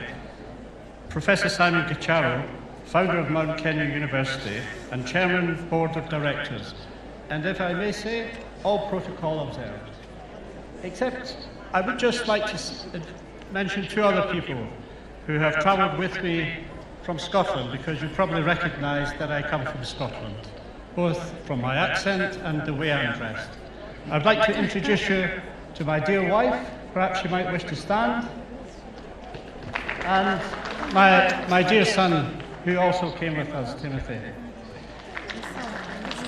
We haven't quite competed with Dr. Mooley in 49 years, we're 44 years, 43 years, married. So greetings from Scotland, and I'm glad to see that the sun is here now. It was very Scottish weather just a few minutes ago, and now it's Kenyan weather. And I would also like to greet the students in Rwanda who are watching, the graduates who are watching this from Rwanda. Our greetings to you today. So, like the other speakers, I take this opportunity to welcome all the guests who are with us today that have been mentioned earlier. And I say thank you on behalf of this great university for honouring our invitation to attend the 16th graduation ceremony of Mount Kenya University. And of course, I also congratulate the graduates for attaining the various academic qualifications that you're celebrating today. Today is the culmination of several years of hard work and diligence, and on behalf of the whole university, I wish you much success in your future careers. And you deserve to celebrate today with your classmates, your friends, and not least, your families and guardians, and to thank them personally. And of course, to thank the Almighty God for supporting you during this period of study. When I come to the graduation ceremonies, and this is my third as the Chancellor, it is always an inspiration to drive from Nairobi to Thika Town and see the thousands of people gathering along the route, heading towards happy family ground, where you are today. And that is a very appropriate name for the graduation event today. It is a happy place, is it not? It is a happy graduation. Of course, in Africa, there is still a massive unmet demand for university and higher education. And this cannot be overstated. I'm an economist, and we believe in the importance of higher education, in the strength of an economy, in the strength of a society, and even for cultural reasons. To have a growing percentage of a country's population with a university education is not only good for the individuals, it is good for the society and the economy. And there is much evidence of this around the world, in countries like Korea and China, and this should be the same in Africa. And this is why universities like this great university, Mount Kenya University, was created and is progressing. So just with these few opening remarks, I want to reiterate the theme that Dr. Muli and Professor Macharia and others have spoken about, the importance of community outreach through the various partnerships that the university has. And there are so many of these that it would take all day to tell you about them. And you'll be happy to hear that I'm not going to go through them one by one, but just pick a few of them for you. And these are community outreach activities. One example is the Innovative Directorate of Research and Innovation Programme with the Partners for Care programme in handling community outreach activities in various parts of this country, including Marsabit and Malindi. These alone are excellent examples of university-driven community outreach activities. Another wonderful example of this is the ongoing pedagogical training of inmates at Navasha Maximum Prison by the School of Education. We should never forget that people in prison want to be educated and want to acquire qualifications, just like you. And this is consistent with the United Nations Sustainable Development Goals. I'm also happy to report that this prison pedagogical training project has received financial support from the National Research Fund, the NRF, and is being carried out under the umbrella of a UNESCO chair that is domiciled at the Nakuru campus of Mount Kenya University. Ladies and gentlemen, in April 2019, Mount Kenya University joined other partners also in a youth empowerment project in Isola County under the sponsorship of Kenya National Commission for UNESCO. And this was also in evidence in an entrepreneurial promotion program called STEP for the youth between April and June 2019. And then we can go on. Just a few more examples. The partnership between MKU and the Microsoft partnership, which was started in May this year, and has focused on digital transformation in education and technology. And this is contained within the School of Computing and Informatics and is already bearing fruit. Then within the health field, collaboration between the Ministry of Health and Mount Kenya University, a memorandum of understanding for the training doctorate level in a course funded by the African Development Bank after the ministry secured a loan from the bank to develop an East African Kidney Institute. And this centre will serve as a place of inspiration and excellence in the management of renal diseases in this country. And we could go on and give other examples of this. For example, Telkom Kenya Limited and Mount Kenya University signed an MOU. The major grant awarding body in Germany, DAAD, has offered 12 postgraduate scholarships from German-based sponsorship program, and these will be in nursing and in public health. So these are all examples of these achievements in community partnerships that this university is very proud of. I should also, of course, mention the partnership between MKU and my home university in Scotland, which is called the University of the West of Scotland. And of course, I bring my greetings from that university to you all today. I thank MKU for having sent the Deputy Vice-chancellor, Academic and Research Affairs, and the Director of the MKU Foundation and Endowment on a benchmarking visit to University of the West of Scotland in June this year. And we were very happy to host them. And the weather was very good as well. Following this visit, and in tandem with the theme of today's graduation ceremony, this joint UWS-MKU team agreed to develop short-term programs in leadership and governance to be offered at county levels. And a progress report on this will be shared before the end of this year. And in addition to that, we have secured funding from the British Council for a project in the creative arts area to combine it with the contribution of creative arts in peace, in the creation of peace. And to follow up the recent visit from MKU staff to Scotland, two of my colleagues will be visiting MKU in September. Just before I conclude, I would like to announce the creation of the MKU Scholarship Fund. And our chairman referred to this earlier. And I'm very happy to announce that I will be also donating to a Chancellor's Fund, the creation of a Chancellor's Fund within that scholarship arrangement. And this fund will help students who otherwise would find hardship and difficulty in paying the fees. And this will be over a 2 or 3 year period. And this reflects the degree of honour that I have in holding this position as Chancellor of this great university. I think there's a Swahili word which sums up all of these things, these community outreach activities. Forgive me for my very bad pronunciation, I've been practicing. It is the Swahili word for humanity. Yubina damu. I'll repeat it. Yubina damu. Adamu. I think that's the Swahili word for humanity.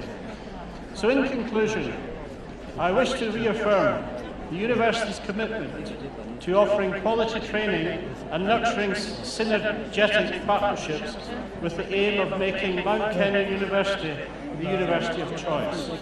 And I'm delighted to report that the position of MKU as the university of choice is already being realised in Kenya. The latest 2019 Kenyan University ranking by UniRank, 41 CU company, placed MKU among the top 3 best private universities in the country and the top 6 among all the Kenyan universities. And this is a testimony to the hard work of the academic staff and the board of management, the directors, and all the people that you see behind me who make this day possible for you. And this ranking is an assurance of the quality training being offered by Mount Kenya University. Therefore, MKU graduates, as the products of such high-quality training, you are guaranteed to have the required competencies, skills and attitudes necessary for success in the growing labour market within Kenya and indeed across Africa. To you graduates, I wish you all success in your life and in your various endeavours and careers.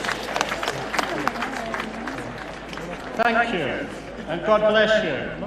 Bwana asifiwe. Asante sana.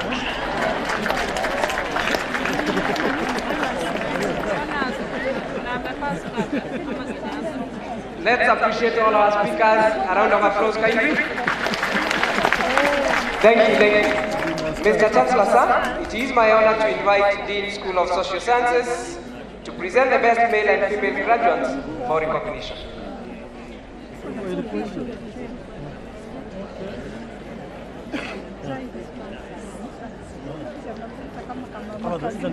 Mr. Chancellor, sir, I have the honor to present to you Madam Olwa Quinta Award and Mr. Mudiga Augustine Wanyoike, graduates who attained the highest cumulative average score among the female and male graduates in the 16th graduation ceremony for recognition.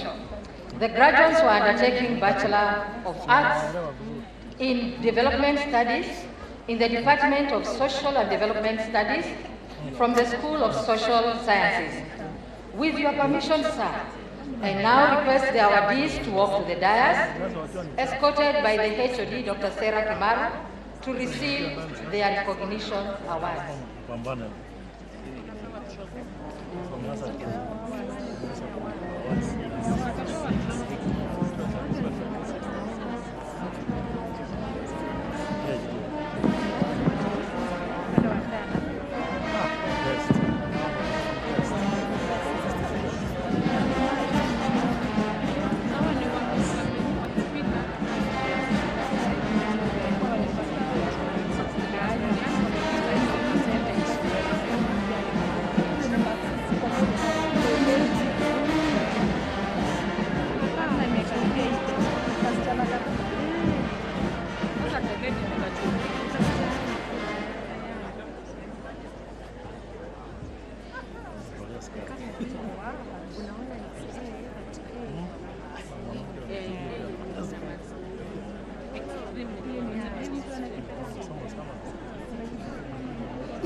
To invite the Deputy Vice-chancellor, Academic and Research Affairs, Mount Kenya University, Dr. Bibian Waiganjo Aidi, to invite the Deans of Schools to present the candidates who have satisfied Mount Kenya University Board of Examiners for conferment of degrees, award of diplomas and certificates. Welcome, madam. Mr. Chancellor, sir, allow me to invite the Deans of Schools to present the candidates who have certified Mount Kenya University Board of Examiners for conferment of degrees, award of diplomas and certificate in the following order. PhD, we'll have the Dean School of Nursing, followed by the Dean School of Public Health. Masters, we'll have the Dean School of Nursing, followed by Dean School of Public Health, Dean Medical School, Dean School of Computing and Informatics, Dean School of Social Sciences, Dean School of Hospitality, Tourism and Travel Management, Dean School of Business and Economics, and then Dean School of Education. For postgraduate diploma in mass communication, and postgraduate diploma in project and management. We'll also have the Dean School of Education present the postgraduate diploma in education.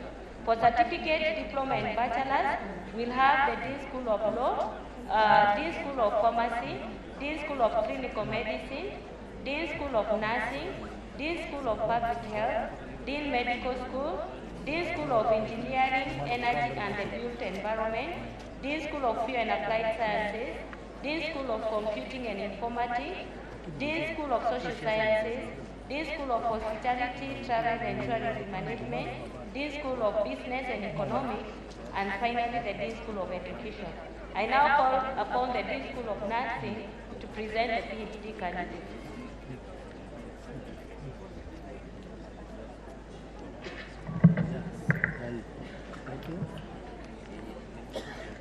Mr. Chancellor, sir, I have the honor of presenting to you Mr. Bernard Wabua Bithi, listed on page 17 of graduation booklet, who has satisfied the University Board of Examiners for the conferment of Doctor of Philosophy in Nursing from the School of Nursing.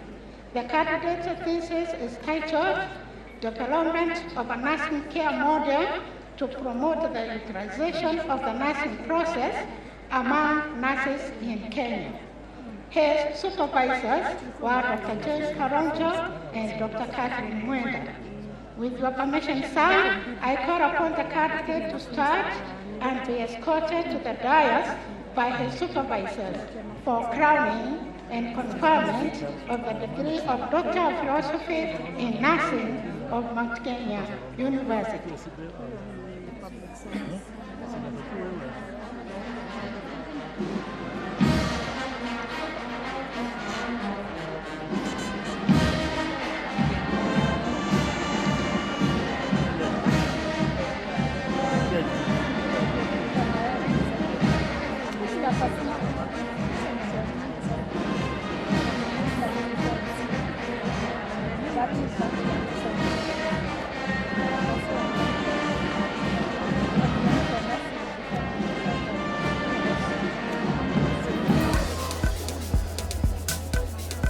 In accordance with the provisions of the Mount Kenya University Charter of 2011.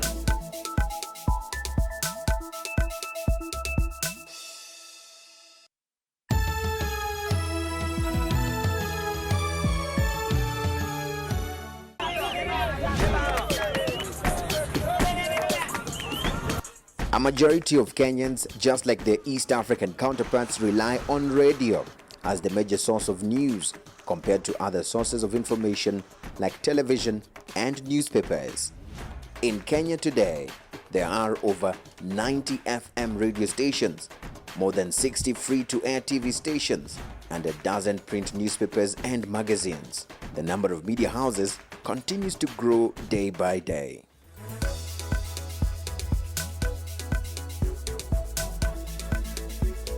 TV47, which I manage, is one such new entrant into the densely populated media landscape in Kenya. Well, the decision to actually decide to move back to Kenya was informed by a lot of dynamic issues. One, the number of years that I had spent here in Rwanda, and of course the thought and feeling that I was ready for a new challenge.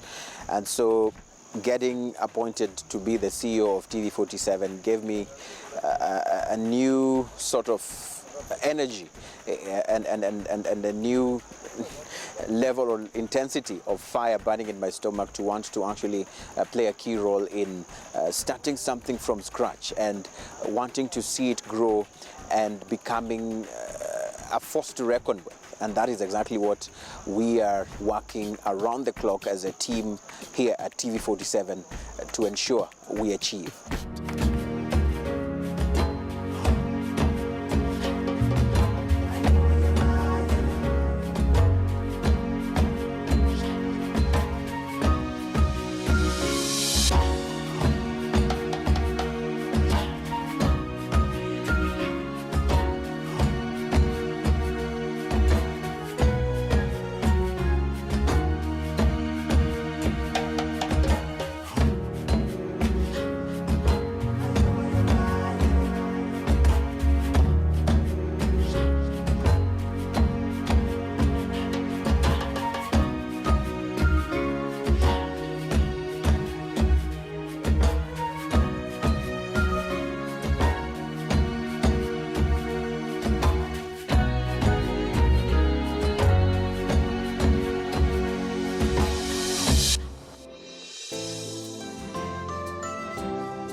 understanding so well that the level of expectations are way too high, we had to ensure that we move with the trends, and that required that we destroy in order to build.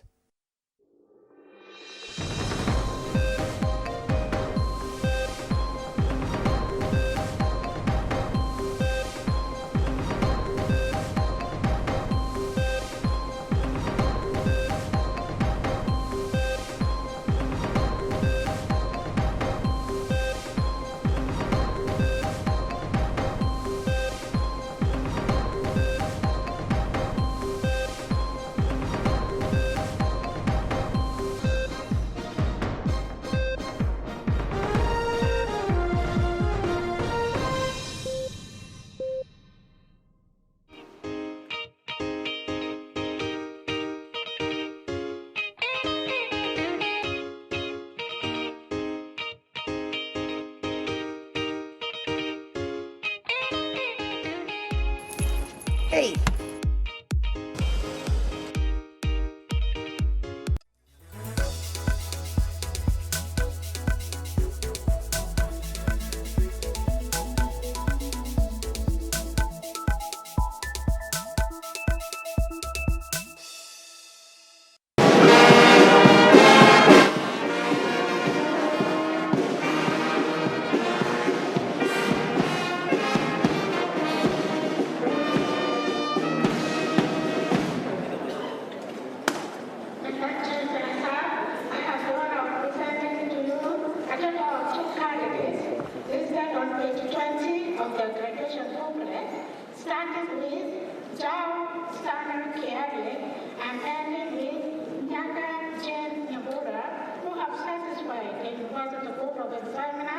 For the conferment of the degree of Master of Science in Nursing from the School of Nursing.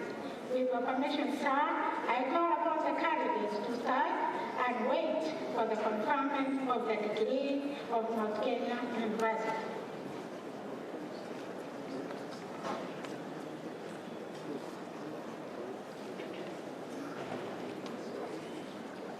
Mr. Chancellor, sir, I have the honor of presenting to you a total of 25 candidates listed on page 20 of the graduation booklet, starting with Joseph Mutambasi and ending with Jekwese Egebosi, who have satisfied the University Board of Examiners for the conferment of the degree of Master of Public Health from the School of Public Health. With your permission, sir, I call upon the candidate to stand and wait for the conferment of the degrees of Mount Kenya University.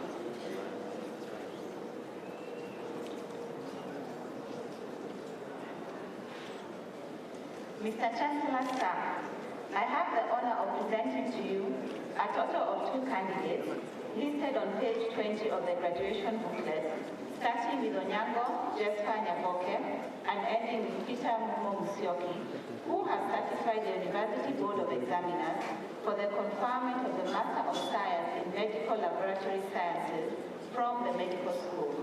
With your permission, sir, I call upon the candidates to stand and wait for the conferment of the degrees of Mount Kenya University.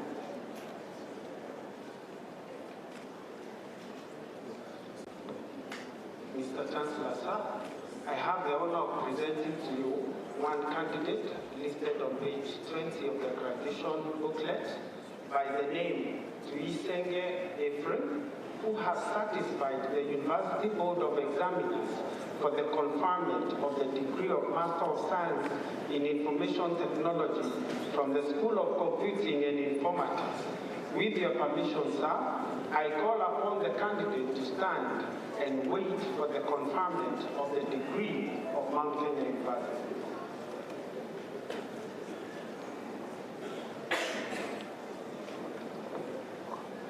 Mr. Chancellor, sir, I have the honor of presenting to you a total of 77 candidates listed on page 20 of the graduation booklet, starting from Fikiri Shimiyimana and ending with Onsongo Mobisa Kennedy, who have satisfied the University Board of Examiners for the conferment of Master of Arts in Journalism and Media Studies, Master of Arts in Counseling Psychology, Psychology, Master of Arts in Religious Studies, Master of Arts in Governance and Ethics, Master of Arts in English Linguistics, Language and Linguistics, Master of Arts in English Literature, Master of Arts in Development Studies, Master of Arts in Monitoring and Evaluation, Master of Arts in Geography, Master of Arts in Kiswahili, Master of Arts in Security Studies and Criminology, Master of Arts in History, and Master of Arts in International Relations and Diplomacy, respectively from the School of Social Sciences. With your permission, sir, I call upon the candidates to stand and wait for the conferment of the degrees of Mount Kenya University.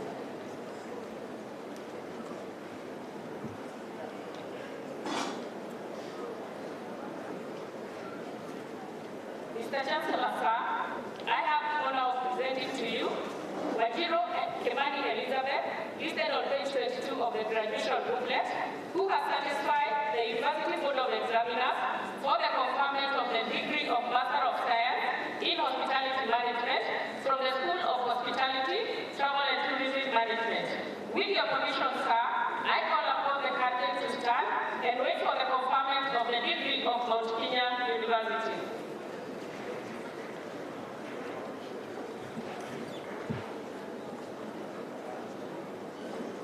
Mr. Chancellor, sir, I have the honor of presenting to you a total of 160 candidates listed on page 22 up to 24 of the graduation booklet, starting with Abdullahi Baye Ahmed and ending with Mogo Wajiro, who have satisfied the University Board of Examiners for the conferment of the degree of Master of Business Administration, Master of Public Administration, Master of Science in Procurement and Supplies Management, Master of Science in Human Resource Management, and Master of Science in Marketing, respectively, from the School of Business and Economics.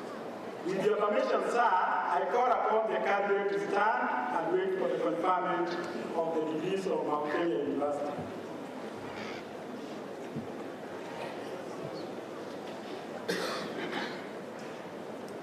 Mr. Chancellor, sir, I have the honor of presenting to you a total of 70 candidates listed on pages 4, 24, and 25 of the graduation booklet, starting with Adrian Nikushumrei and ending with Juma Joseph Moreu, who have satisfied the University Board of Examiners for the conferment of Master of Education from the School of Education.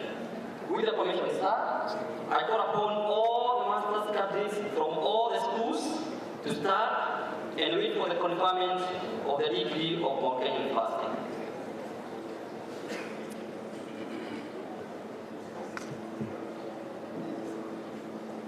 In accordance with the provisions of the Mount Kenya University Charter 2011, Part 2, Section 6, Subsection B, and you having fulfilled all the necessary academic requirements, I do hereby admit you to the master's degrees in the respective schools.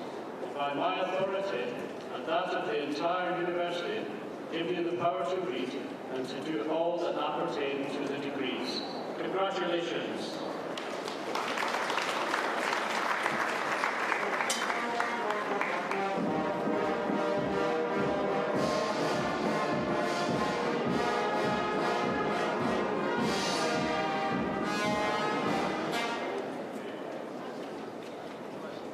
Mr. Chancellor, sir, I have the honor of presenting to you a total of 10 candidates listed on page 28 of the graduation booklet, starting from Binama Yuschi and ending with Semavenge Lambert, who have satisfied the University Board of Examiners for the award of postgraduate diploma in mass communication from the School of Social Sciences. With your permission, sir, I call upon the candidates to stand and remain standing until they are awarded postgraduate diploma in mass communication of Mount Kenya University, and on award, bow and sit.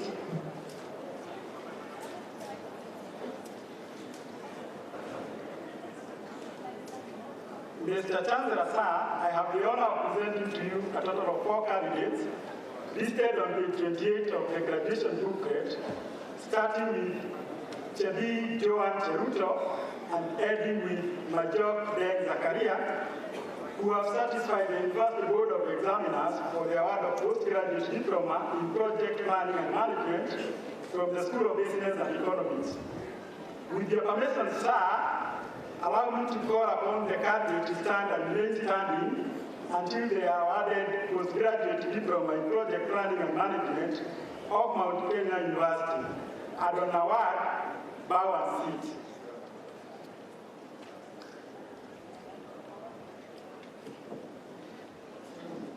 Mr. Chancellor, sir, I have the honor of presenting to you a total of 101 candidates listed on page 28 and 29 of the graduation booklet, starting with Onyango Bernard and ending with Demo Wajiro Charity, who have satisfied the University Board of Examiners for the award of a postgraduate diploma in education from the School of Education. With your permission, sir, I call upon all the postgraduate candidates from all the respective schools to start and wait for the award of postgraduate diploma of Mount Kenya University.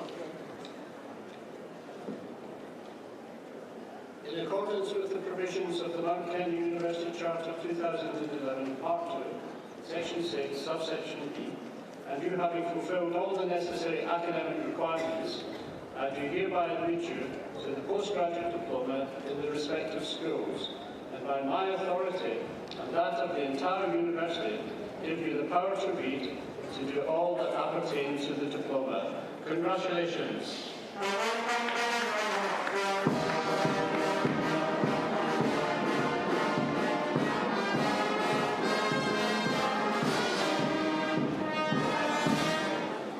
Mr. Chancellor, sir, I have the honor of presenting to you a total of 407 candidates listed on page 93 to 98 of the graduation booklet, starting with Amina Siyar and ending with Sarome Dabara, who have satisfied the University Board of Examiners for the award of Certificate in Health Records and Information Technology, Certificate in Community Health and HIV/AIDS Management, Certificate in Nutrition and Dietetics, Certificate in Medical Laboratory Sciences, Certificate in Animal Health and Production, Certificate in Business Information Technology, Certificate in Information Technology, Certificate in Journalism and Mass Communication, Certificate in Public Relations and Diplomacy, Certificate in Community Development and Social Work, Certificate in Security Studies and Criminology, Certificate in Hospitality Management, Certificate in Travel and Tourism Management, Certificate in Travel and Tourism Operations, Certificate in Food Production, Certificate in Food and Beef Service, Certificate in Human Resource Management, Certificate in Business Management, Certificate in Banking and Finance, Certificate in Supplies and Procurement, and Certificate in Education, Early Childhood Studies from the respective schools. With your permission, sir, may I call upon all the certificate graduates to stand for the award of the respective certificates of Mount Kenya University, and then on the award, bow and sit.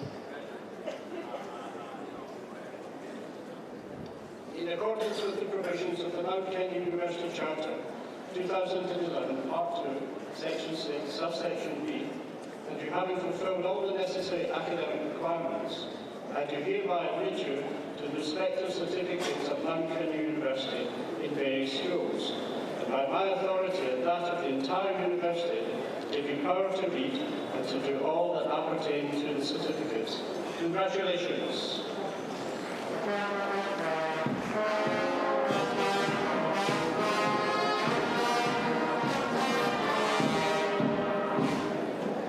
Mr. Chancellor, sir, I have the honor of presenting to you a total of 1,020 candidates listed on page 79 to 90 of the graduation booklet, starting with Asha Eunice and ending with McKenna Masaku Catherine, who have satisfied the University Board of Examiners for the award of Diploma in Law, Diploma in Pharmaceutical Technology, Diploma in Clinical Medicine and Surgery, Diploma in Health Records and Information Technology, Diploma in Community Health and HIV/AIDS Management, Diploma in Environmental Health Science, Diploma in Clinical and Community Nutrition, Diploma in Nutrition and Dietetics, Diploma in Food Science and Processing Technology, Diploma in dental technology, diploma in community or health, diploma in medical laboratory sciences, diploma in biomedical laboratory sciences, diploma in electrical and electronic engineering,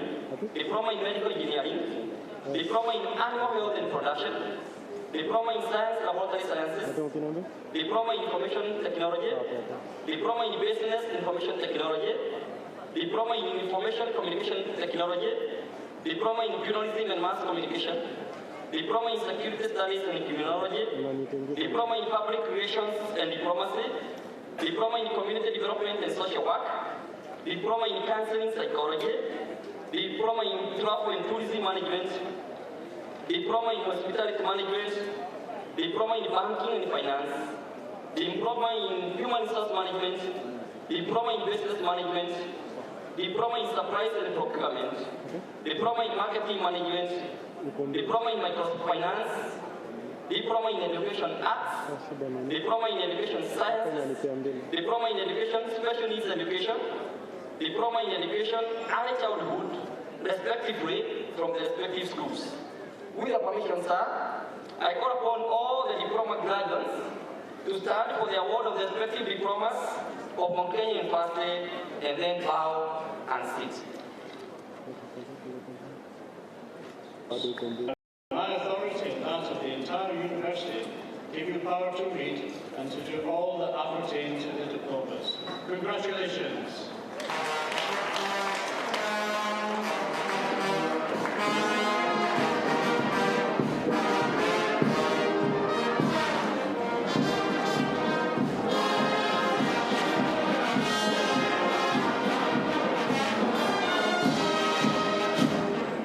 Chancellor, sir, it is my honor to invite the Registrar Academic Administration, Dr. Ronald Madai, to highlight key features of Mount Kenya University certificate and make an official announcement.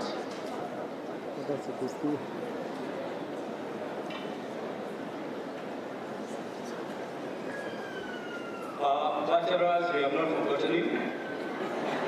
We are just making some very important announcements and then we'll continue. If you go to page 106, of the booklet, you'll see the certificate that you are going to receive from the 26th of August. So you're going to receive your certificate from the 26th of August across the campuses after you have cleared. So when you come for the certificate, make sure that you have already returned your gown. The deadline for the returning of the gown is the 26th. So when you return your gown, you can pick your certificate. If you look at that prototype on page 106, this is the kind of certificate that you're going to receive. It's just an impression of what you're going to receive. That certificate is very sophisticated. It is on a paper that is called, the grammage is 90 grammage. It's not a very heavy paper, but because of the security features that it has, the paper is light. But that document cannot be forged. It has more than 11 security features. If you look at the bottom right-hand corner, you see what we call the QR code. That QR code has all your details. You can only read those details if you have an app in your mobile phone called the QR reader. It has all your details, and among other features, that document is very, very complicated. Nobody has been able to forge it, and they will not be able to forge it. So it's a legal document, and as I said, you receive it on the 26th of August. Thank you very much.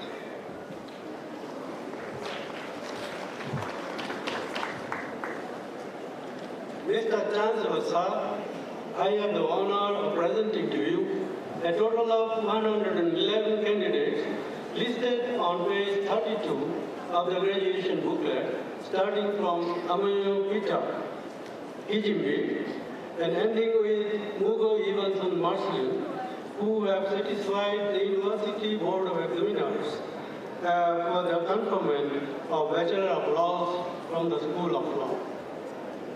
With your permission, sir, I call upon the candidates to stand and wait for the conferment of the degree of Mount Kenya University.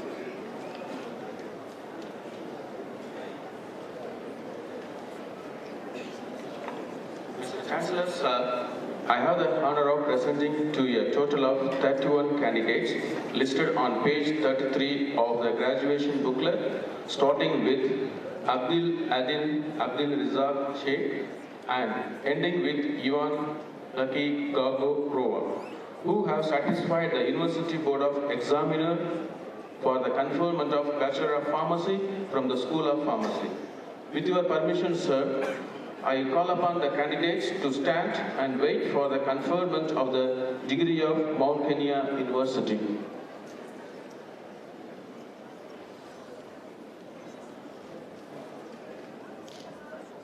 Mr. Chancellor, sir, I have the honor of presenting to you a total of 30 candidates listed on page 33 of the graduation booklet, starting from Mare M. Kapija and ending with Wadia Grace Wangeshi, who have satisfied the University Board of Examiners for the conferment of Bachelor of Science in Clinical Medicine and Community Health, Bachelor of Science in Health Records and Information Management, respectively from the School of Clinical Medicine.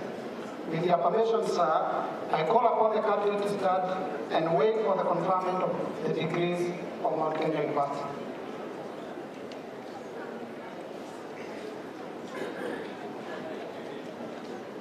Mr. Chancellor, sir, I have the honor of presenting to you a total of 139 candidates listed on pages 33 to 34 of the graduation booklet, starting with Abdi Mahmoud Hussein and ending with Yvonne Ingabire, who have satisfied the University Board of Examiners for the conferment of the Bachelor of Science in Nursing from the School of Nursing.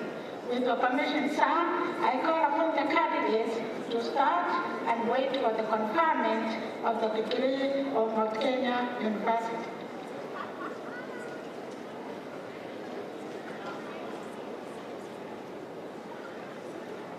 Mr. Chancellor, sir, I have the honor of presenting to you a total of 66 candidates listed on pages 34 and 35 of the graduation booklet, starting with Mwaura Mwai John and ending with Mugwei Agnes, who have satisfied the University Board of Examiners for the conferment of Bachelor of Public Health, Bachelor of Science in Environmental Health, Bachelor of Science in Community Health and Development, and Bachelor of Science in Nutrition and Athletics, respectively, from the School of Public Health. With your permission, sir, I call upon the candidate to stand and wait for the conferment of the degrees of Mount Kenya University.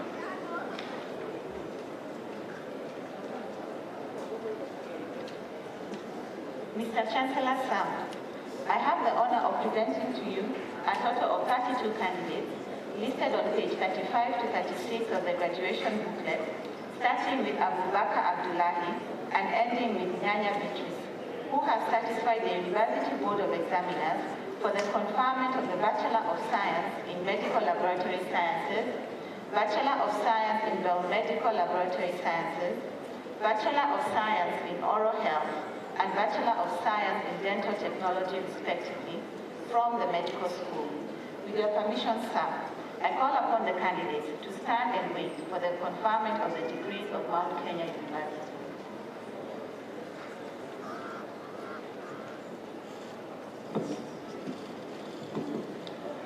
Mr. Chancellor, sir, I have the honor of presenting to you a total of 8 candidates listed on page 36 of graduation booklet, starting with Tamani Gundu Henry and ending with the book Gillian Mogeli, who have satisfied the University Board of Examiners for the conferment of Bachelor of Science in Energy and Environmental Technology, Bachelor of Science in Petroleum Exploration and Production, and a Bachelor of Science in Real Estate Management, respectively from the School of Engineering, Energy and the Built Environment.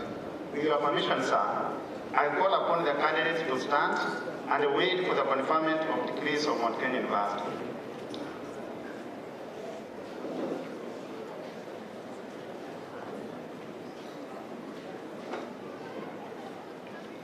Mr. Chancellor, sir, I have the honor of presenting to you a total of 14 candidates listed on page 39 of the graduation booklet, starting with Munene Joseph Kenywa and ending with Kamau Shemuluri, who have satisfied the University Board of Examiners for the conferment of Bachelor of Science in Actuarial Sciences, Bachelor of Science in Animal Health and Production, and Bachelor of Science in Industrial Chemistry, respectively from the School of Pure and Applied Sciences. With your permission, sir, I call upon the candidate to stand and wait for the conferment of the degrees of Mount Kenya University.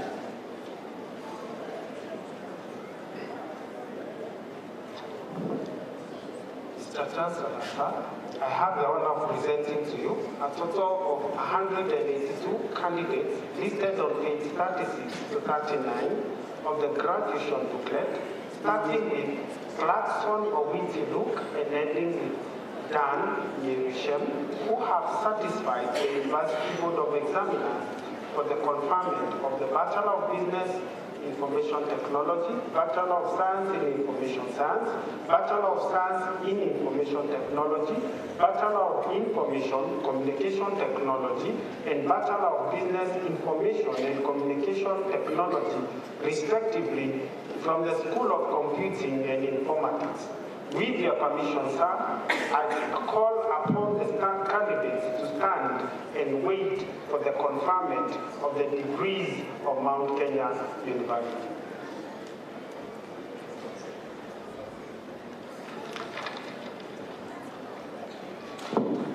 Mr. Chancellor, sir, I have the honor of presenting to you a total of 606 candidates listed on page 39 of the graduation booklet, starting from Ahmed Mohamed Abdi and ending with Mutua Geoffrey Musyoki, who have satisfied the University Board of Examiners for the conferment of Bachelor of Arts in Counseling Psychology, Bachelor of Arts in Development Studies, Bachelor of Arts in Security Studies and Criminology, Bachelor of Arts in Peace Studies and Conflict Resolution, Bachelor of Arts in Mass Media and Communication, Bachelor of Arts in Social Work and Administration, Bachelor of Arts in Community Development, and Bachelor of Arts in Public Administration and Governance, respectively from the School of Social Sciences. With your permission, sir, I call upon the candidates to stand and wait for the conferment of the degrees of Mount Kenya University.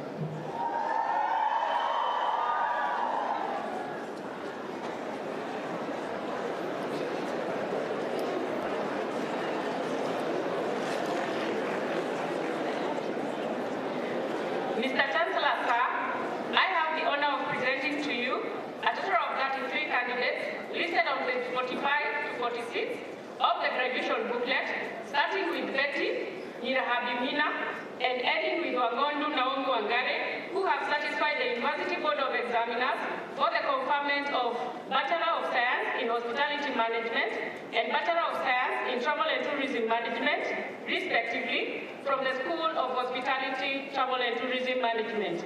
With your permission, sir, I call upon the candidates to stand and wait for the conferment of the degrees of Mount Kenya University.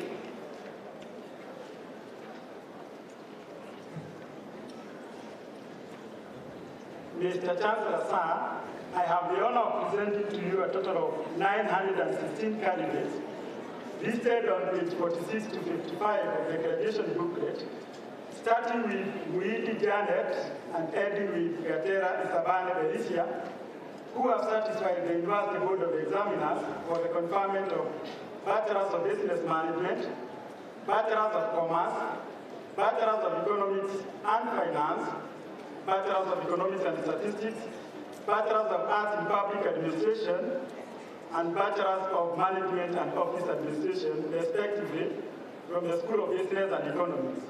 With your permission, sir, I call upon the candidate to stand and wait for the conferment of the degrees of Mount Kenya University.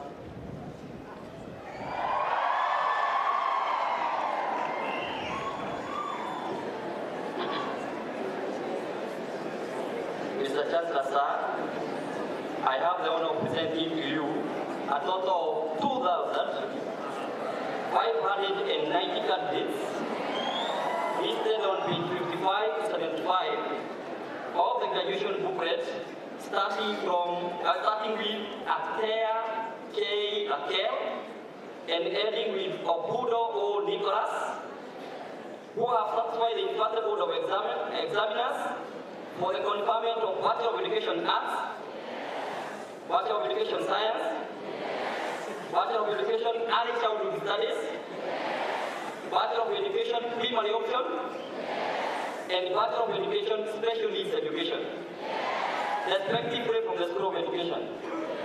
With the permission, sir, I call upon all the candidates to stand for the conferment of the respective degrees of Kenya University, and then bow and speak.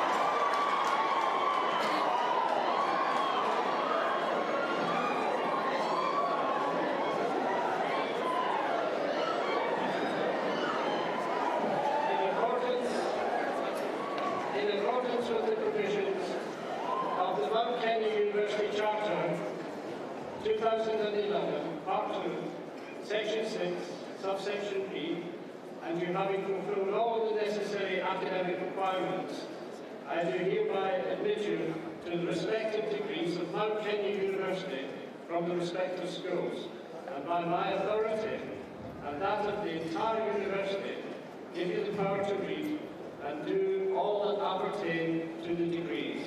Congratulations.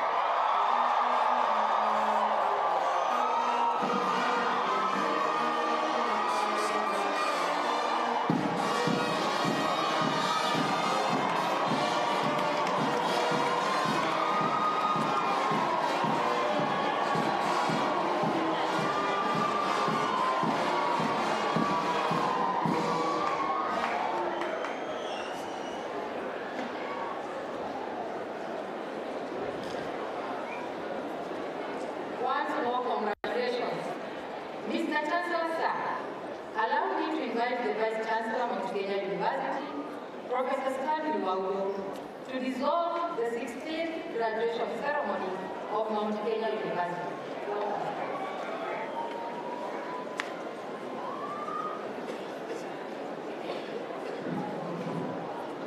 In accordance with the provisions of the Mount Kenya University Act 2011, Section 6, subsections B and C, and as the powers bestowed upon me by the President, I do hereby declare the convocation of the 16th graduation ceremony of Mount Kenya University dissolved. I now request members of the congregation to stand, and those who are walking to stand, for the national anthem played by Mount Kenya University Brass Band.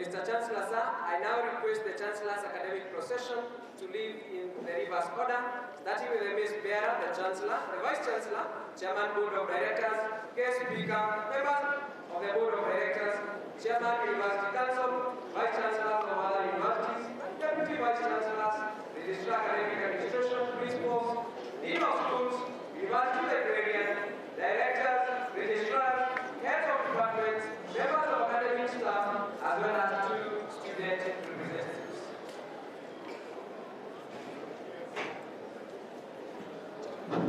Thank you, MC. I also announce the winner of our cake today. His name is Karanja Mulevti. Karanja Mulevti, you see me, you are the winner of our ceremony today.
kama wanafanya nini watachinjia maji.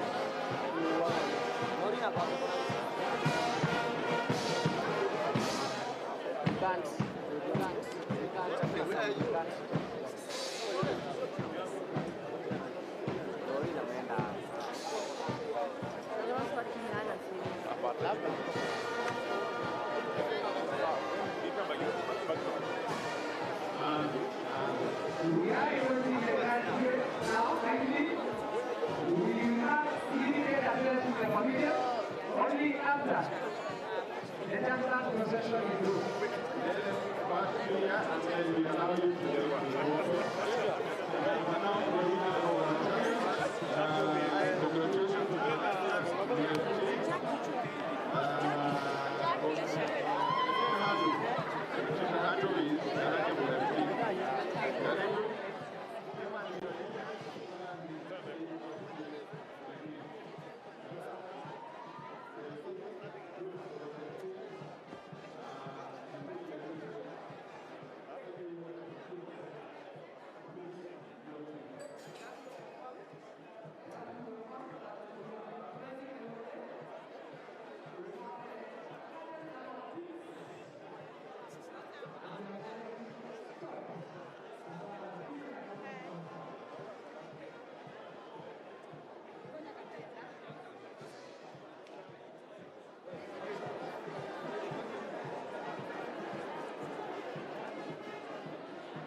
Na mtazamaji, ni tarehe 9 mwezi wa 8 mwaka wa 2019. Popote pale ulipo, karibu sana kwenye matukio nyanjani, kipindi ambacho kinakutaarifu matukio jinsi ambavyo tunayapata kwenye chumba chetu cha habari. Manake wanahabari wetu wanashughulika kila kuchao kuhakikisha kwamba unapokea taarifa zote kutoka pembe zote humu nchini na vile vile kimataifa na katika spoti, jinsi ambavyo tunazipata kwenye chumba chetu cha habari. Hujambo na karibu kwenye matukio nyanjani ya leo, ikiwa ni Ijumaa karimu kwa ndugu zetu Waislamu, na karibu sana tuweze kuandamana sawa hadi tamati. Ikiwa leo mtazamaji ni siku ambayo katika chuo kikuu cha Mount Kenya University tumeweza kushuhudia mafala wakiweza kufuzu, ikiwa ni ya 16, na wanahabari wetu wameweza kukita kambi pale. Tutakuwa tunajiunga nao tuweze kujua ni nini ambacho haswa kimeweza kujiri kutokana na mahafala hawa kufuzu.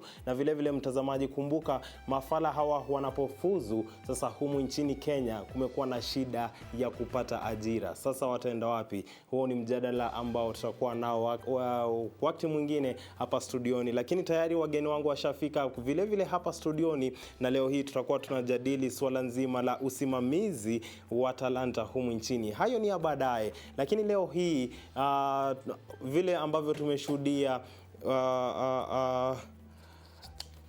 mahafala hawa wakifuzu, tutakuwa tunajiunga na wanahabari wetu tuweze kujua mtazamaji ni nini ambacho kimeweza kujiri katika chuo kikuu cha Mount Kenya University, ikiwa ni hafla ya 16. Mtazamaji, mahafala hawa, chuo hiki kimeweza kupiga hatua nyingi sana kuhakikisha kuwa kinaboresha hali ya masomo ya vyuo vikuu humu nchini, na vile vile kuboresha wanafunzi wetu ama ile elimu ambayo wanafunzi wetu wanapata. Mtazamaji, wanahabari wetu wamekita kambi katika maeneo tofauti. Katika maeneo hayo tutakuwa tunajiunga nao tuweze kujua ni nini haswa kimejiri, lakini kwanza ningependa kuwaleta wageni wangu kabla ya kujiunga na wanahabari wetu.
Naam, fuata nyuki ule asali.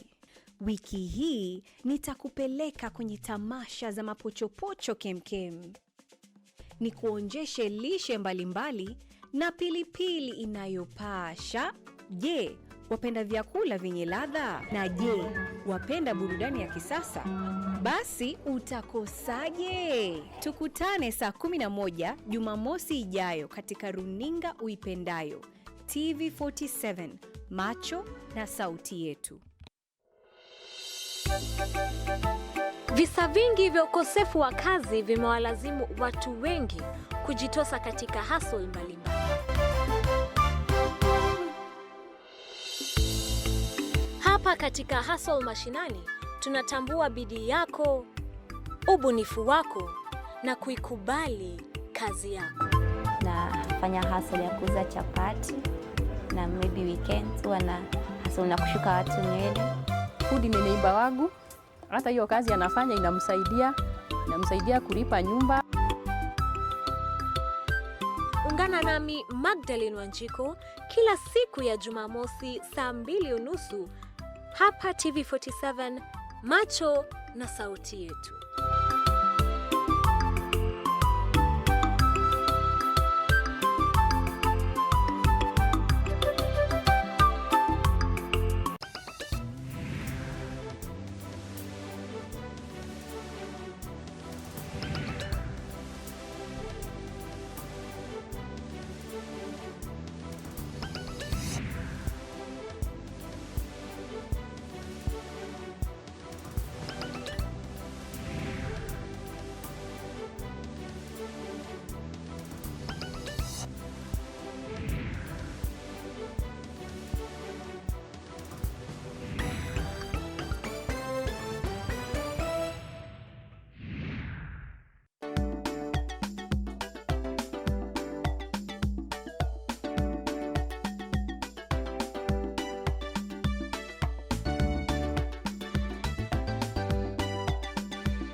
Uhuru, sheria na haki ni vipengee muhimu katika maisha ya kila siku. Na iwapo serikali itafanikiwa katika makuzi ya jamii iliyo na mwelekeo, basi sharti sheria hizo zifuatwe.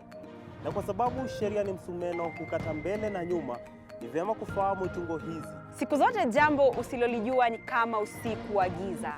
Ungana nami Clifford Ndubi. Nami Andreen Kilemi. Kila siku ya Jumatatu saa 1 jioni tukidonoa na kuchanganua sheria hizi zinazotudhibiti.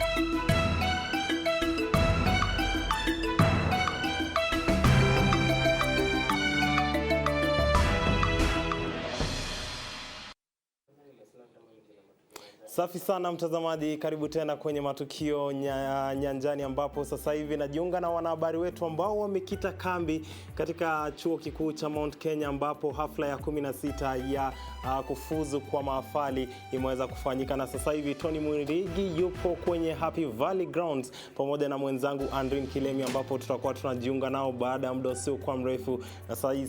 Na sasa hivi mwelekezi wangu, iwapo unanipata, je, tuende kwa Tony Mwirigi ama kwa Andrin Kilemi?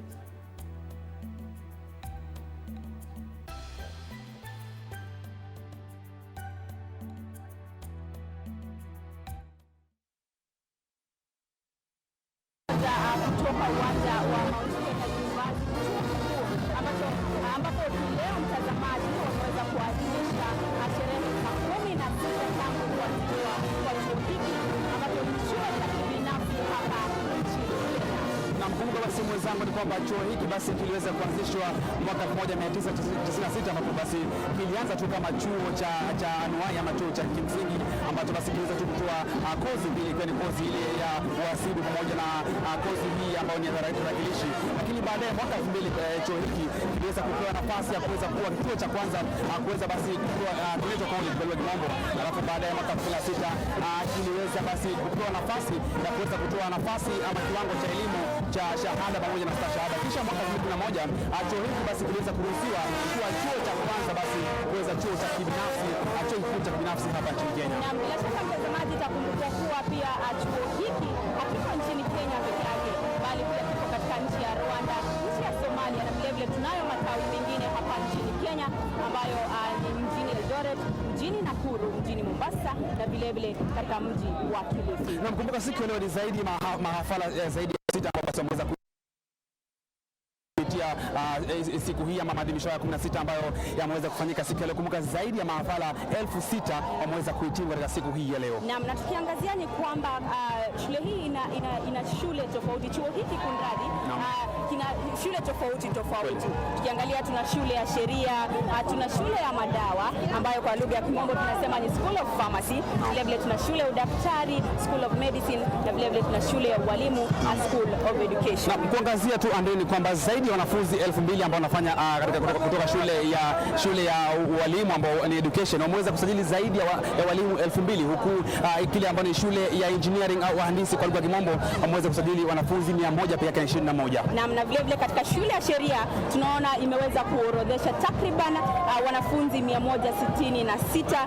Shule ya watu ambao walikuwa wanafanya somo la madawa, School of Pharmacy, wameweza kuorodhesha takriban wanafunzi 52. Lakini Andrew, swali ni kwamba je, hawa wanafunzi ambao siku leo wameweza kuhitimu kwa njia moja au nyingine, wameweza kuelekea nje kwa jamii, je, wataweza kufanya yale ambayo jamii inaongojea kufanya? Naam, bila shaka ndilo swali tunauliza hii leo mtazamaji. Tayari wamefurahi, wanaonekana wenye furaha ribo, lakini swali, je, wapo tayari kuingia katika jamii na kufanya kazi ambazo wanastahili kufanya? Na mkumbuka basi chuo hiki basi siku ya leo zaidi ya wanafunzi 6,000 basi wameweza kuhitimu kwa njia moja ama nyingine. Kumbuka chuo hiki kinatoa viwango tofauti vya elimu, ikiwemo stashahada ambayo ni diploma, shahada ambayo ni degree, na vile vile cheti ambacho ni certificate kwa lugha ya kimombo. Na bila shaka mtazamaji, itakumbukwa kuwa pia miongoni mwa walioweza kuhitimu leo ni pamoja na afisa mkuu mtendaji wa stesheni ya TV47 Bwana Eugene Anangwe, ambaye aliweza kupata stashahada ya kiwango cha juu kabisa ambacho tunasema ni first class honors. Naam, kumbuka basi kuna baadhi ya wanafunzi ambao waliweza kusomea katika shule hii na baadaye waliweza kupata nafasi ya kuwa viongozi hapa nchini Kenya. Kunaye Jagu ambaye ni msanii, aliweza kuhitimu hapa mwaka huu mapema na sasa ni mbunge wa Starehe. Kunaye yule ambaye ni Martin Mshusho ambaye ni naibu gavana wa Kajiado, aliweza kuwa mwanafunzi hapa na kwa sasa ni naibu gavana wa Kajiado. Kumbuka ni masuala mbalimbali ambayo tunazidi kuangazia hapa, na kumbuka hiki kifahamika kwamba ni maadhimisho ya 16 ya shule hii kuweza kuadhimisha. Na bila shaka, na kama unavyoona hali, basi iwapo mpiga picha wangu ataweza kutufuata Noreen Wamboi, tuonyeshe vile hali ilivyo. Unavyoona ni kwamba wanafunzi wameweza kufurika hapa katika uwanja huu, wazazi wapo pia. Labda tu tuweze kuzungumza na mmoja au wawili ambao wataweza kutueleza kuhusiana na hali jinsi ilivyo. Lakini kabla wazazi wameweza kufurika hapa. Tony, sijui wako na lipi la. Lakini kabla uweze kuangazia swala hili ya kuweza kuuliza wanafunzi kama wapo tayari kuweza kujihusisha na masuala mbalimbali ya jamii, kumbuka kunayo masuala ambayo tungependa basi tuweze kuangazia hapa siku ya leo. Unapata baadhi ya watu wanasema kwamba kunayo furaha ambayo mzazi hupata wakati mtoto ameweza kuhitimu. Vile vile katika maisha kuna pande mbili, kunazo pande ya shubiri na pande ya asali. Kumbuka kuna machungu na yale ambayo ni raha. Je, mwanafunzi huyu ambaye siku ya leo ameweza kuhitimu kutoka chuo kikuu hiki, je, hapo katika maisha ya nyuma aliweza kupitia yapi? Ni kweli kabisa, masomo yana panda shuka zake. Unapata ya kwamba katika ile hali ya kuweza kupata kisomo hiki, basi unaweza kuamka mapema sana. Unapata ya kwamba watu wanaamka katika hali ile ambayo ni majira ya asubuhi saa 11, saa 12, na pia zile ni changamoto. Vile vile unapata kuna wengine wako darasani, lakini unapata ya kwamba hawawezi kushika maneno haraka au kwa urahisi kama wengine kilinganishwa na wengine. Vile vile Andrew, itakumbuka kwamba yule ambaye ni chancellor kwa sasa chuo hiki anaitwa John Strab, ambaye ni chancellor wa sasa kutoka hapa chuo kikuu cha Mount Kenya. Naibu wake ni Stanley Waudo, bila kusahau mwenyekiti wa bodi ya usimamizi ambaye ni Profesa Simon Gicheru, ambaye ni mwanzilishi wa shule hii miaka ya zamani mwaka 1996. Na bila shaka Tony, kama vile ambavyo tulikuwa tumegusia hapo awali, ni kwamba leo imekuwa ni siku ya furaha kwa wazazi, wanafunzi, marafiki na vile vile watu wengine ambao waliweza kufika hapa ili tu kuweza kuhudhuria hafla hii. Na kama unavyoona basi ni kwamba wengi wameweza tu kuchukua muda wao ili waweze kupata picha hapa na pale, waweze kuzungumza na jamii na marafiki, na vile vile waweze tu kusemezana na watu wengine ambao wameweza kuwasili katika uwanja huu siku ya leo. Vile vile itakumbukwa vyema kuwa shule hii iliweza kuanzisha ama iliweza basi kupata wale wanafunzi ambao basi waliweza kupata ushindi wao kwa ile ambao ni mashindano ya wanahabari inaitwa Top Story Africa. Mapema hapo wanafunzi watatu waliweza kushinda ile nafasi ya kuweza kushinda tiketi ya kuweza kuelekea hadi BBC. Kumbuka ni shule hii ambayo ilipata wanafunzi watatu ambao walipata nafasi ya kuweza kuelekea katika ile shirika la utangazaji la BBC. Na bila shaka Tony, ningependa tu tuweze kuzungumza na mmoja wa wanafunzi ambao wameweza kuhitimu leo. Naam. Sana bwana. Naona umependeza na una mtoto wa msichana wako. Na bila shaka tulete majina yako kamili na ulete siku ya leo.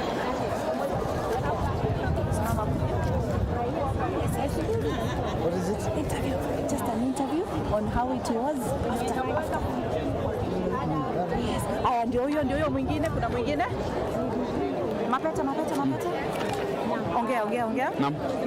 Ongea. Wewe mic yako ni poa. Wanakusikia wewe. So ataongea. Anza keep in touch. Ndio kamera ichange. So maswali siko nayo. Ongea. Sema yes.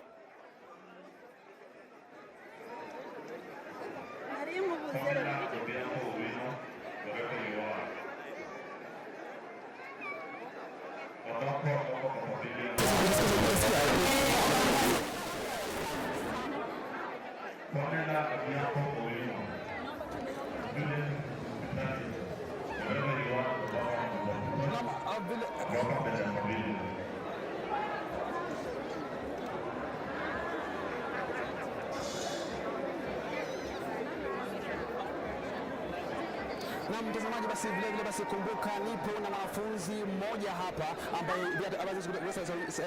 maisha yake yamekuwa vipi katika miaka yote minne, na je ni yapi ambayo basi angependa kusema kwa sasa iwapo siku ya leo ameweza kuruhusiwa kuweza kuelekea nje kwa jamii. Je, ana yapi ya kusema? Habari yako bro? Nzuri sana. Poa kabisa. Umeweza kuwa chuo kikuu kwa miaka minne, kwa muda wa miaka minne. Je, upo tayari kuweza kukabiliana na matatizo ya pale kwa jamii? Ndio, kwa uwezo wa Mwenyezi Mungu. Naam. Ndio. Najua katika vyuo vikuu kuna matatizo matatu. Kuna tatizo la kwanza ambalo ni mihadarati, kunayo wasichana na kunao kukosa karo. Je, ni yapi haswa yalikuwa matatizo makuu kwa miaka minne? Haswa ukosefu wa karo. Naam. Ndio. Labda wazo lako pale nje, je, kunazo kazi za kutosha kwa yule ambaye ni mwanafunzi kwa sasa ameweza kuhitimu kwa sasa? Ndio. Naam. Kwa sababu kwa maoni yangu hakuna mtu ambaye hana uwezo. Bora tu mtu akisha graduate atafute kitu ya kufanya, afanyishe hiyo course kazi. Naam. Ndio. Naam, shukrani sana mtazamaji. Huyu basi ni mmoja kati ya wanafunzi ambao siku ya leo wameweza kuhitimu kutoka hapa chuo kikuu cha Mount Kenya. Kumbuka ni mmoja kati ya wanafunzi ambao ni mmoja kati ya zaidi ya wanafunzi 6,000 ambao siku ya leo wameweza kuhitimu kutoka hapa chuo kikuu cha Mount Kenya. Kupata historia kwamba nipo na mmoja upande wangu wa kushoto niweze kumuuliza maswali tu mawili kuhusiana na masafari safari yake ya maisha kutoka alipoanza mwaka wa kwanza hadi mwaka huu wa mwisho. Habari yako? Nzuri sana. Labda tueleze majina yako na umetoka nchi gani? Yes, mimi naitwa Nijimbere Tishik. Naam.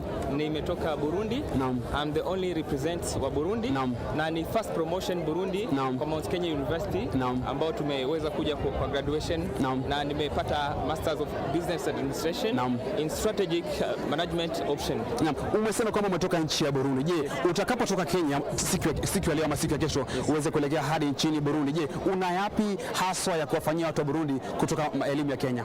Ndio, nimejifunza mengi sana katika elimu ya Kenya. Nimeona kuna fani tofauti. There's many options in Kenya.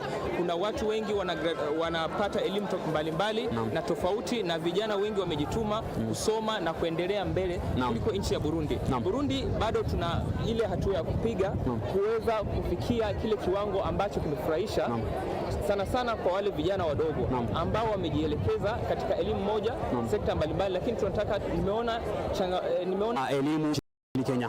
Yes, tofauti ni kwamba nchi ya Kenya ina elimu ya English system. Nchi ya Burundi ina elimu ya both English system na French system, but most of French system. Lakini sasa hiyo elimu ni elimu ambayo inasababisha sisi kama, kwa sababu tuko kwenye jumuiya ya East Africa, tumeweza kujifunza mengi kutoka Kenya. Kenya wameendelea sana na wana sekta mbalimbali ambazo zimeendeleza hii elimu.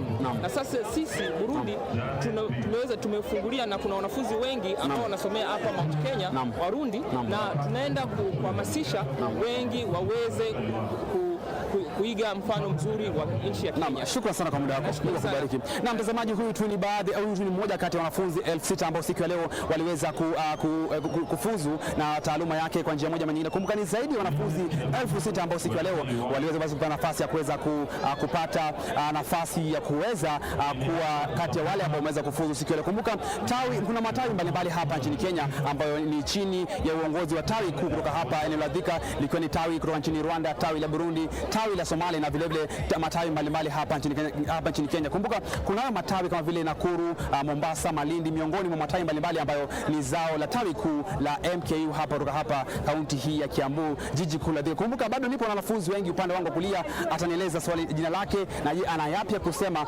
kuhusiana na siku hii ambayo ni siku kubwa sana kwake. Habari yako? Nzuri sana. Tuanze, unajihisi vipi siku hii ya leo ikiwa umefuzu?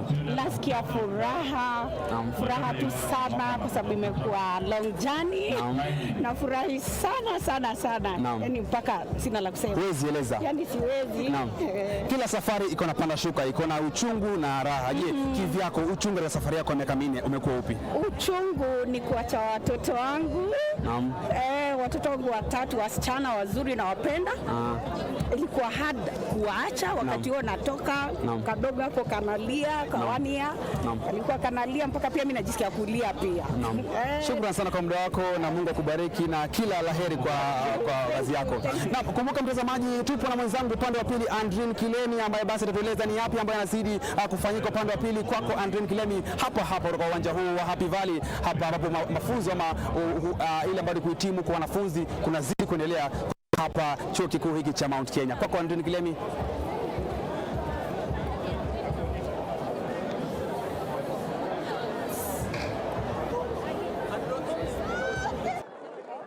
Mic check. Aki mtafutie mtu wa kuongea. Mzazi.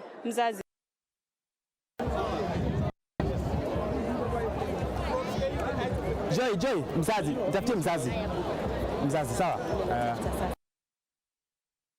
Za sherehe ya 16 za kuadhimisha au kuhitimu kwa mahafali katika chuo hiki kimeweza kukamilika muda mfupi ambao umepita. Na labda tu nikueleze ni kwamba miongoni mwa waliohudhuria basi ni pamoja na mwanzilishi wa chuo hiki Simon Gisharu, na vile vile miongoni mwa wageni wengine ambao walikuwa wameweza kualikwa. Na hii leo mtazamaji, ningependa tu nikueleze kwamba shule hii ni ya kibinafsi na ina matawi kote nchini. Mbali na Kenya kuna matawi mengine katika nchi ya Rwanda, Uganda, katika nchi ya Somalia, na hapa katika nchi yetu tuna matawi katika eneo la Eldoret, Nakuru, Kilifi na vile vile Mombasa. Na swali ambalo tunauliza hii leo mtazamaji ni kwamba iwapo wanafunzi wapo tayari kwa lile ambalo linawasubiri pale nje. Unapata ya kwamba mtu anaweza kufika hapa kwa masomo miaka 4, miaka 6 iwapo alikuwa anafanya somo la udaktari, au miaka 8, na wengine pia wanaweza kuchukua muda mrefu hadi miaka 10. Lakini swali tunalouliza mtazamaji ni iwapo wanafunzi hawa wako tayari. Mtazamaji, vile vile niweze kukujuza ya kwamba chuo kikuu cha Mount Kenya hapa tulipo eneo la Thika, kaunti ya Kiambu, ndicho tawi kuu kabisa. Kwa lugha ya Kimombo tunasema ndio the main campus. Na vile vile shule hii imeweza kupata sifa chungu nzima. Unapata ya kwamba viongozi mbalimbali wameweza kuhitimu kutoka chuo hiki. Tunaye binti mmoja ambaye aliweza kupata tuzo la uongozi. Jina lake kamilifu ni Claire Ongati. Vile vile tunaye jamaa mmoja ambaye anajulikana kwa jina Martin Owila, ambaye aliweza kujinukulia au kujikwachulia zawadi ya kiongozi bora katika mwaka wa 2017. Na ninao mahafali mbalimbali ambao wameweza kuhitimu leo. Labda tu niweze kusema nao iwapo mpiga picha wangu ataweza kuzungumza nao. Habari yako ya leo? Nzuri sana. Tueleze majina yako kamili na utuambie umeweza kuhitimu kwa stashahada ambayo ni diploma au shahada ambayo ni degree au ni certificate ambayo umeweza kuhitimu nao, na unahisi vipi? Naitwa Rose Nyambura Maina. Nimepata shahada ya education Kiswahili CRE. Najisikia nimefurahi kwani hiyo safari haijakuwa rahisi juu nimesoma school based. Yani imebidi tu ning'ang'ane. Naam. Na utueleze baadhi ya changamoto ambazo umeweza kugusia hapo. Umesema haijakuwa ni rahisi. Kwa hivyo baadhi ya changamoto ambazo umeweza kupitia ni kama zipi? Changamoto ya kwanza ni karo, na pia tulifika mahali wakakani kama watatoa school based, but wakakuja wakaijoin ikakuwa school based and something to do with online. So we were almost giving up, but at least na kupata karo, online assignment, vitu kama hizo ndio zimefanya ikuwe changamoto, but at least I thank God tumetoboa. Kwa hivyo imekuchukua muda wa miaka mingapi kumaliza kozi ambayo ulikuwa ukifanya? 4. Na katika miaka 4 ambayo umeweza kukua katika chuo hiki cha Mount Kenya, ni mambo yapi ambayo umeweza kujifunza? Ni kipi ambacho unaweza kujivunia ukitoka leo katika uwanja huu? Kwanza naweza jivunia kuwa nikiingia hapa nasomea walimu. Nikiingia hapa sikuwa najua jinsi ambavyo nafaa kuwa nikihandle my learners. At least now I know how I'm supposed to handle my learners, to understand them, and at least from today's lectures, may I call them lectures, at least I've learned to give to the society is important. And I've learned that I have a box that has infinite possibilities that I'm going out to unlock. Naam, huyo amekuwa ni mmoja wa mahafali ambao wameweza kuhitimu hii leo. Nitaweza kusema na mmoja mwingine ambaye ameweza kuhitimu. Naona amejipamba hapa, amevaa vitu vingine ambavyo tunaita mshaino, ambavyo ni lazima uweze kuvalia hii leo. Bravo, naona imeandikwa bravo. Aha, shukrani sana kwa muda wako. Tueleze majina yako kamili na utuambie umeweza kuhitimu kwa kozi gani? Kwa majina yangu naitwa Dominic Mweri. Nimeweza kuhitimu a Bachelor of Economics and Finance. Kwa hivyo katika kozi ambayo uliweza kuichukua, uliweza kujichagulia we mwenyewe, na hali imekuwa vipi tangu uanze kufanya kozi hiyo? Kozi yenye nimefanya nimeweza kujichagulia mimi mwenyewe kutoka moyoni, juu ni kitu nilikuwa napenda sana kutoka nikiwa high school. Kwa huyo muda na imekuwa mzuri sana. Yeah. Naam, bila shaka huyu amekuwa ni mmoja wa wale ambao wameweza kuhitimu kutoka chuo hiki cha Mount Kenya University, na kama ambavyo unaona basi hali ni shwari, watu wameweza kufurahia sana. Na labda tu nimrudishie mwenzangu katika upande wa pili wa uwanja huu, Tony Mwirigi, aweze kutueleza ni yapi anajiri kutoka upande wake. Tony. Na asante sana. Basi kumbuka hapa ni maadhimisho ya 16 ambapo siku ya leo chuo kikuu cha Mount Kenya kinaadhimisha kabla kwa miaka mingi ambapo basi kiweze kuanzishwa kitambo, lakini nipo bado na wanafunzi ambao basi tunazidi kuongea nao. Kumbuka katika safari ya kila mwanafunzi ipo na matatizo tofauti, ikiwemo matatizo ya pesa ambao ni karo, matatizo ya kuweza kupata na msongo wa mawazo pamoja na matatizo tofauti. Lakini siku ya leo basi tutakuwa tunapiga gumzo na kila mwanafunzi tuweze kujua, je, wana yapi ya kusema kuhusiana na swala hili zima ambalo siku ya leo basi tunaliangazia, ikiwa ni maadhimisho ya 16 ya chuo kikuu cha Mount Kenya kutoka hapa Happy Valley, ama uwanja huu wa Happy Valley. Kumbuka ukiwa ni uwanja ambao unamilikiwa na chuo kikuu cha Mount Kenya. Kumbuka ukufahamisha tu yule ambaye ni chancellor wa chuo kikuu cha Mount Kenya ni bwana John Strather, na vile ambaye naibu wake ni Stanley Waudo, na vile basi kunao manaibu wengine ambao basi wapo mahali hapa ambapo ni manaibu wa vyeo mbalimbali ambapo wanasaidia katika kuweza kusaidia kwamba shughuli mbalimbali za elimu katika chuo hiki basi zimeweza basi kufanyika. Kwamba nipo na rafiki yangu upande huu wa kushoto niweze kuongea naye, niweze kujua ana yapi ya kusema kuhusiana na siku hii, siku kubwa sana kwake ambayo ni siku ameweza kufuzu na shahada yake, niweze kujua maoni yake ni yapi. Kwaje bro? Uko poa kabisa? Niko poa. Safari yako ya miaka 4 imekuwa vipi? Kwanza kwa majina naitwa Johnston Munyao. Napiga bismillah kwa Maulana kumrudishia shukrani kwa yale amenitendea wakati nilipojiunga na chuo cha Mount Kenya University. Nimepitia changamoto nyingi mbali, Bwana ameniwezesha kufaulu. Narudishia wazazi wangu shukrani tele kwa kuniwezesha, kunilipia karo na mengine mengi walionifanyia. Wero wa afya wamenilinda, Mungu arudishie hizo shukrani. Asante kwa hii timu ya Citizen Team, narudishia shukrani kuwa pamoja nasi kao Mount Kenya University. Mmekuwa part of us, Bwana wabariki tu sana. Tunaweza sema as I've graduated, so I thank God for that. So I feel so humbled. Katika maisha yako ya miaka 4, je, ni kitu gani hasa ambacho hauwezi sahau experience yako? Kitu sitawahi sahau ni graduation.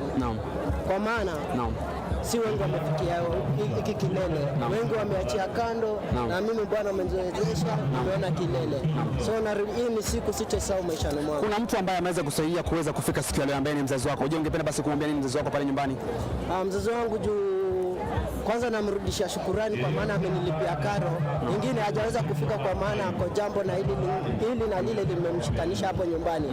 Namrudishia shukurani for the great support amenipatia. Namwambia hongera sana. Big up my brother and sisters also, even my uncle, my guardian. Shukrani sana kwa muda wako na Mungu akubariki. Na mkumbuka, haya tu ni baadhi ya maoni ya wanafunzi ambao siku ya leo wameweza kuhitimu kwa shahada mbalimbali kutoka hapa chuo kikuu cha Mount Kenya, na bado zimeweza safari kwamba nipo na rafiki yangu upande huu wangu kushoto aweze kuniambia ana yapi ya kusema ama ana usemi upi kuhusiana na siku hii kubwa, siku ya kuhitimu kwake. Habari yako? Madam. Uko poa kabisa? I'm very fine. Yeah. Siku ya leo labda unaweza ukaifanisha siku nyingine? Hakuna. There is no day I can equate it with today, because today I'm very much overwhelmed with happiness. It is a day I've never had in my life. I've had my degree in nursing. Yeah. Labda wewe kama muuguzi, je, upo tayari kuweza kusaidia jamii katika yale matatizo ambayo ya jamii inawakabili? Of course. Being a nurse, I like my work so much, and because I've been empowered with knowledge, I'm now going to the community to take care of my patients well. Yeah. Labda wasia wako kwa ule mwanafunzi ambaye pale nyumbani labda anaona kwamba safari kuna ukata tamaa. Je, ushaifikiria kukata tamaa kwa safari? Safari inakuwa ndefu sana, lakini kwa wale wanataka kuwa waanguzi kule nyumbani, nataka niwaambie hakuna kitu ambacho ni ngumu. With the determination you have to make it. Like for me, I am a mother, I have a family, and I have done a lot. So if I'm a mother, when you are a student down there, I believe you can do it. Umesema kwamba wewe ni mzazi. Je, ni kitu gani hasa ambacho labda mtoto wako pale nyumbani ni kama encouragement wewe unampatia kwa sababu mama asha graduate? Je, mtoto? Mtoto wangu huwa she's here. This is my daughter Michelle. Wow. Yeah, she's my daughter Michelle. Yeah. When I'm reading and I'm revising, I usually tell my daughter, yes. We pick your books and we study together. Yeah. And that's what I've been doing, and my daughter is very good in class. Anaitwa? Michelle. Michelle, labda ungependa kumwambia mamako siku ya leo. Mamako utamwambia nini?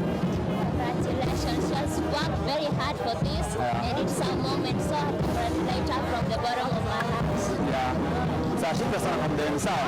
Namkumbuka ni matangazo moja kwa moja kutoka hapo uwanja huu wa Happy Valley, ambapo siku ya leo tumeweza kuona kwamba tumeweza kushuhudia wanafunzi mbalimbali zaidi ya 6,000 basi wakiweza kuhitimu na kufuzu kwa kozi mbalimbali, ikiwemo kozi ile uhandisi, kozi ya walimu, kozi ya daktari pamoja na kozi mbalimbali, ambapo wanafunzi tofauti siku ya leo wameweza basi kuhitimu kwa kozi mbalimbali.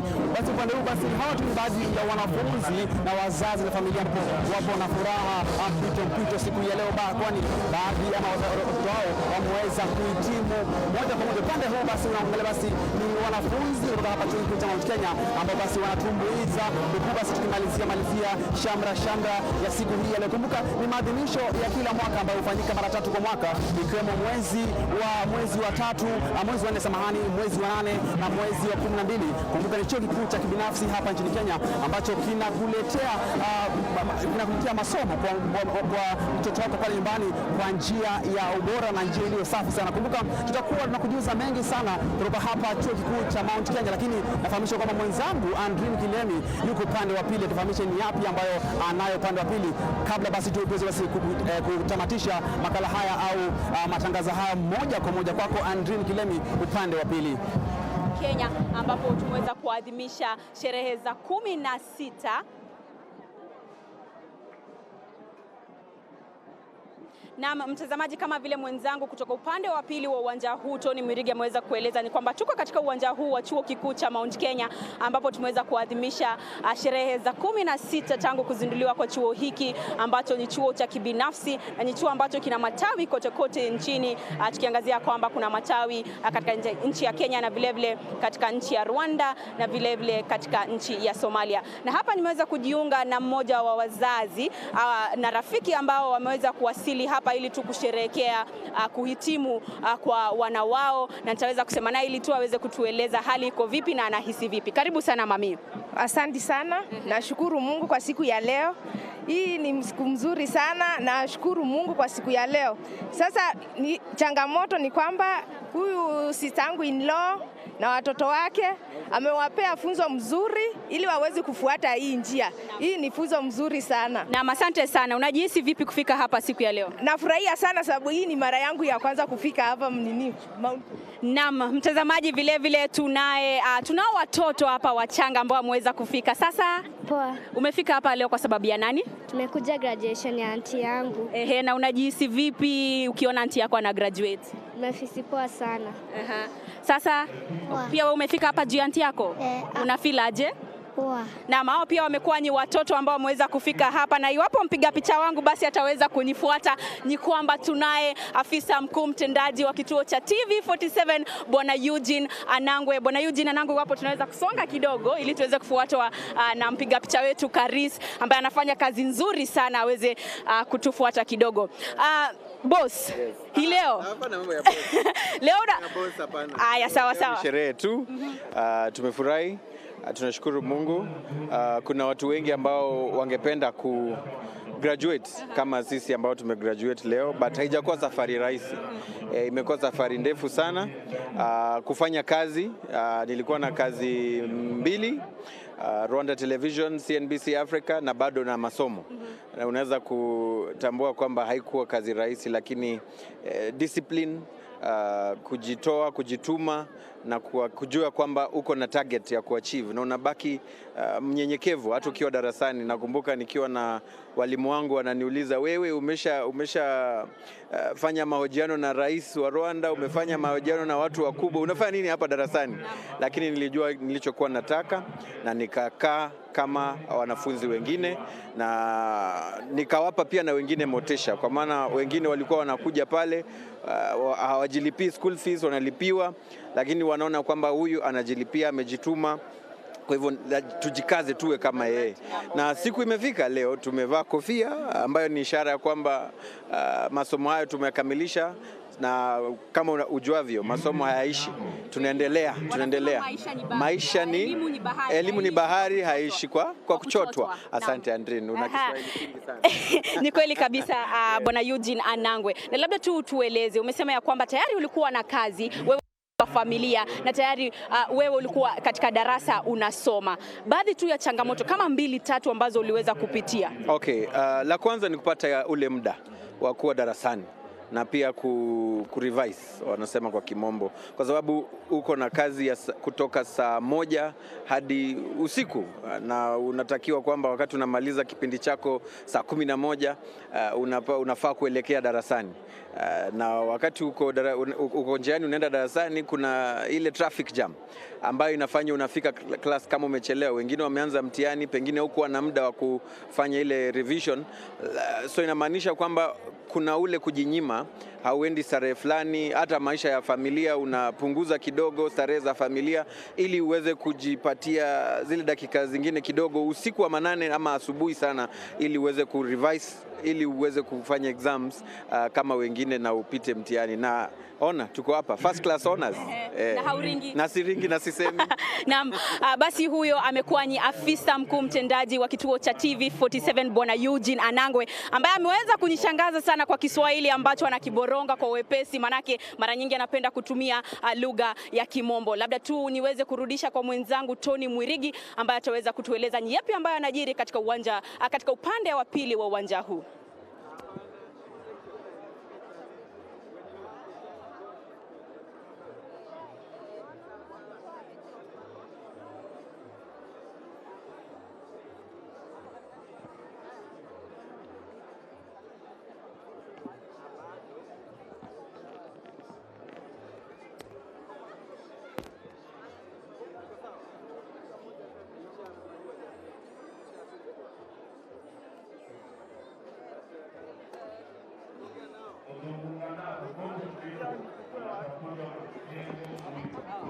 Yes.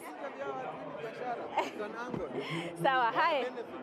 Ni kwamba matangazo haya tunakuletea moja kwa moja kutoka hapa uwanja huu wa Happy Valley, ambapo chuo kikuu cha Mount Kenya siku leo basi kinaadhimisha hafla yake ya mara ya 16 tangu basi kiweze kuzinduliwa. Nakumbuka nipo na wanafunzi kutoka kaunti mbalimbali, vile mataifa nje ya Kenya, ambapo wanafunzi kutoka Rwanda, kutoka Burundi, na nipo naye mwanafunzi mmoja kutoka Sudan. Kumbuka ni nchi jirani ya Kenya, na kumbuka yupo nasi siku ya leo, ataweza kuongea nasi, atuambie safari yake hapa nchini Kenya ya masomo imekuwa vipi kutoka nchini Sudan, na je, matatizo ni yapi kutoka alipofika hapa nchini Kenya. How are you? I'm good. How has been your academic journey since you came here in Kenya? Well, the journey was not actually easy, but it needs courage and confidence to strive. They say they always have challenges and also have benefit of something. What has been your challenges on your journey?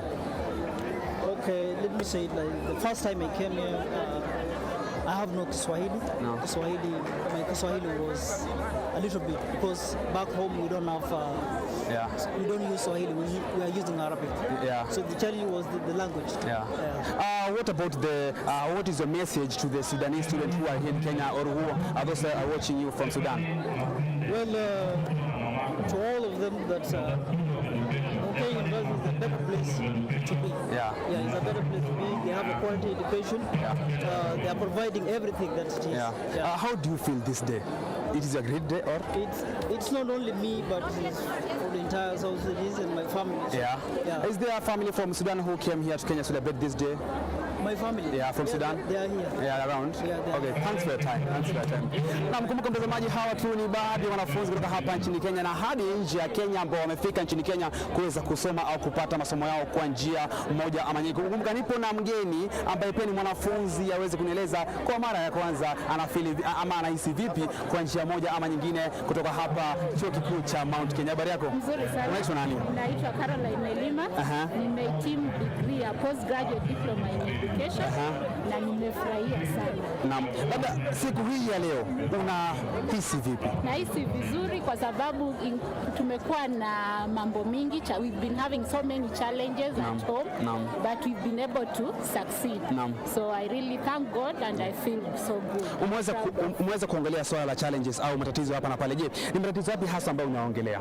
Matatizo nyumbani, ya kinyumbani, sio sana shule. Tumekuwa vizuri, tunapatia elimu, lakini mimi kama mzazi kubalance between home life, work life and school life, those are the challenges I'm talking about. Wanasema kwamba wanafunzi wengi wanapotoka chuoni katika masomo yao huwa hawajitayarisha kufika kule kwa jamii. Je, wewe upo tayari kuweza kuhudumia jamii?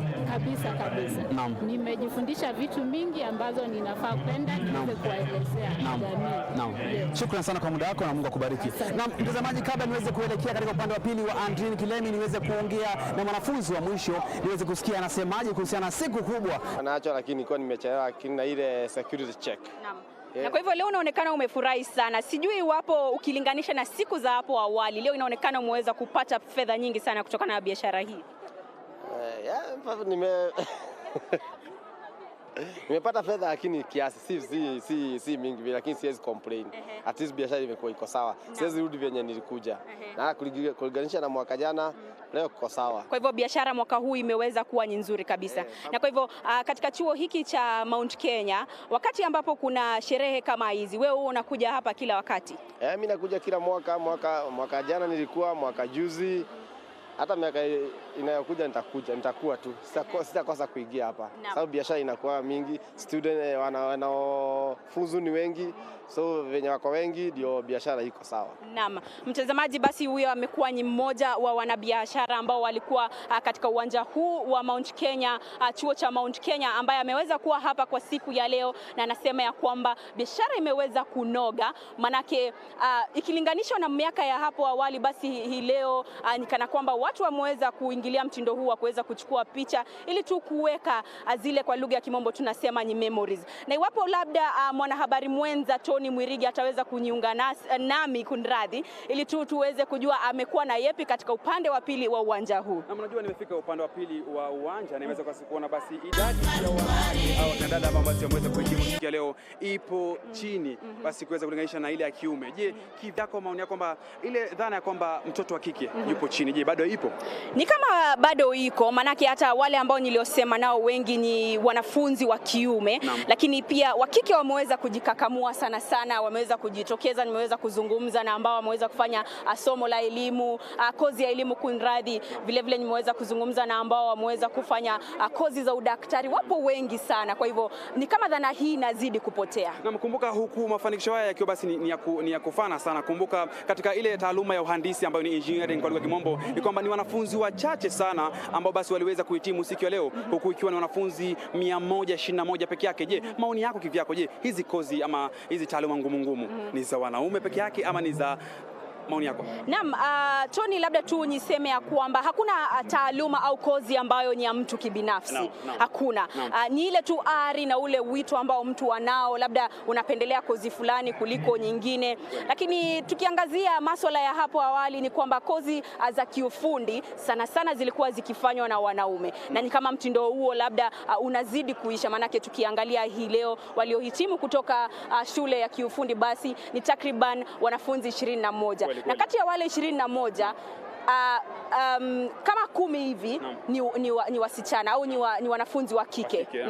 Na kumbuka basi yamekuwa ni mafanikisho ama ni kufuzu ya kufana sana kwa wanafunzi mbalimbali, huku wanafunzi zaidi ya 6,000 basi wameweza kufuzu siku ya leo. Tumeweza kuwa ni matangazo moja kwa moja kutoka hapa uwanja huu wa Happy Valley Grounds hapa ambao ni uwanja ambao unamilikiwa na chuo kikuu cha Mount Kenya. Na mtazamaji, kama vile ambavyo mwanahabari mwenza Tony Mwirigi ameweza kusema ni kwamba yamekuwa ni mafanikisho na maadhimisho ya 16 ya chuo kikuu cha Mount Kenya. Na basi kutoka kwetu sisi hapa katika uwanja huu tunarudisha kwako studioni. Natumai ya kwamba umeweza kujifunza mawili matatu kutokana na sherehe hizi. Na shukran sana mwenzangu Andrin Kilemi na vile Tony Mwirigi wakiwa katika maeneo ya Mount Kenya University ama ukipenda chuo kikuu cha Mount Kenya, ambapo hafla ya 16 ya kufuzu kwa mahafali imeweza kufanyika leo hii. Mtazamaji, ni matukio nyanjani, lakini sasa hivi baada ya kupata taarifa hiyo ndefu tuende kwenye mapumziko, tukirejea taarifa za saa 7 alafu kisha tutaingia kwenye majadiliano yetu mchana wa leo.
Naam, karibu tena mtazamaji kwenye matukio nyanjani, ikiwa ni saa 7 kamili. Sasa tupate taarifa ambazo zimeweza kugonga vichwa vyetu vya habari. Ujenzi wa mradi maridadi umezinduliwa ufuoni mwa Kenya, Malindi na serikali ya taifa na ya kaunti ya Kilifi.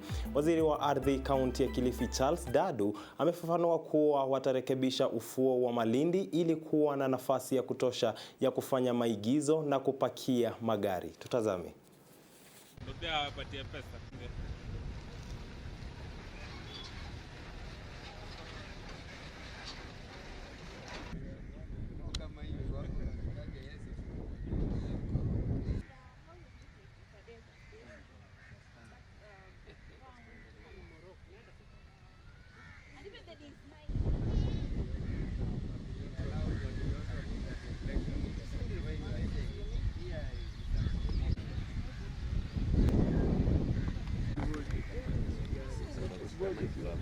Where we are representing a minimum of 3 departments. We have lands and urban development, we have tourism, trade, industry, we have agriculture, we have infrastructure. And we are here to discuss and inspect matters to do with Malindi development. For a very long time, we've had strong sentiments from the citizenry regarding the state of affairs in terms of matters infrastructure. Mtazamaji, tukisonga mbele ni kuwa kampuni ya Kitotech iliyoko Kitui imepata zabuni ya kushona sare za machifu, kampuni ya kutengeneza nguo huko Kitui. Kitotech waliwasilisha awamu ya kwanza ya sare za machifu baada ya kupata tenda hiyo kutoka kwa serikali. Hii ni baada ya Rais Uhuru Kenyatta kuagiza Wizara ya Usalama kuwapa wafanyikazi katika kaunti zabuni ya kuunda sare hizo. Akizungumza katika hafla ya kuwasilisha sare hizo, Gavana wa Kitui Charity Ngilu aliyakinisha kuwa sare hizo zilikuwa zenye ubora maalum na vijana hao walifanya kazi vifaavyo.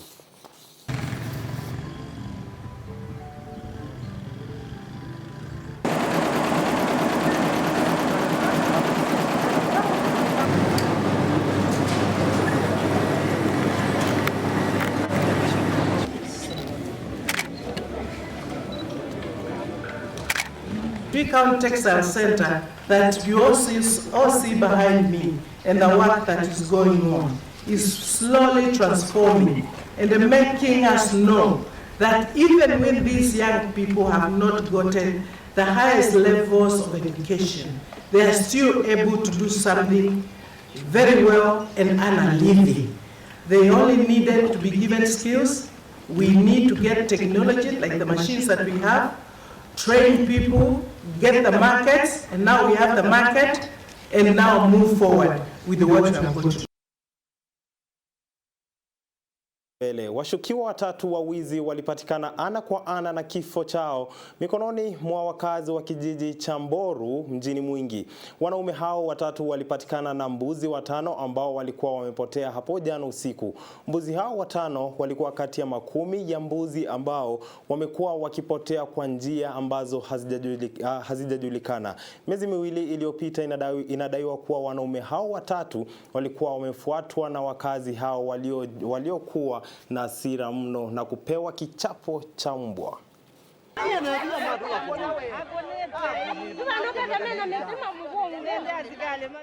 Kuamka kwangu na nikateremka mto. Sasa kuja huko sijui na kunaitwa Ngezi Nondo. Ndio nisikia huyo wakisema mbuzi hizi zinazikuwa na nasikia mbuzi 2 zikapotea, lakini nimepata 5. Sasa mimi ninalia sana, ninauliza serikali kwa imani yao mafanye bidii, mavunguzi wizi huko hapa Mboru, hapa Mwingi, mavunguze nyomba kwa lugha washikaji wako ndio wakumaketie ngoma na wapeleke kwa platforms zitakurudisha sasa hela kama hizi content providers, but there has to be trust between the management and the artist. Lakini lazima artist ajielimishe. Sasa msanii anafaa kuwa na manager wangapi? Tukizungumzia tu idadi ya manager ambao anafaa. Msanii akwetu na manager mmoja, but that's if kama if the manager is needed. Sana sana kwa hii kazi yetu nimeambia some artists, you don't need management kama umeanza tu muziki. There has to be something to manage. Masa mengine unapata artist anakuja anasema nataka uni manage. Mimi uuliza ni manage nini? What is there to manage? Sasa hivi mnaweza kujua kiwango cha fedha ama kiwango msanii anafaa kutoka. Kama akienda show ama naam. Ama mkimsajili msanii anafaa kusaini mkataba wa pesa ngapi hivi? Hapana, tukisaini msanii hatuitishangi pesa. Lakini tumeona record labels zingine wakisaini msanii kuna kiwango cha basi hao ni wengine. For Kaka Empire, let me speak on behalf of the Kaka Empire management team. Tuzungumzie kwa jumla. Naam. Okay, kwa jumla management inakuanga hivi. Msanii akiwa na ile talanta anakuja anasema labda anataka kusaidiwa ku grow his business, which is the music. So what management does is they support, or we support the talent with production. So tunaandika sasa ni nini msanii anataka sasa. Kuna production, kuna distribution of the music, kuna growing of the brand, ndio ajulikane kwa mafans. So management helps with that. Yeah, but atuitishi pesa yote. Safi. Yeah. Lakini hujanipa valuation jinsi ambavyo mnafanya. Brian, hebu tupe sasa valuation ya msanii. Msanii kivipi? Valuation yake maana yake iwapo msanii wewe unashughulika na naongelea tu wasanii wengine wote sasa kwa jumla.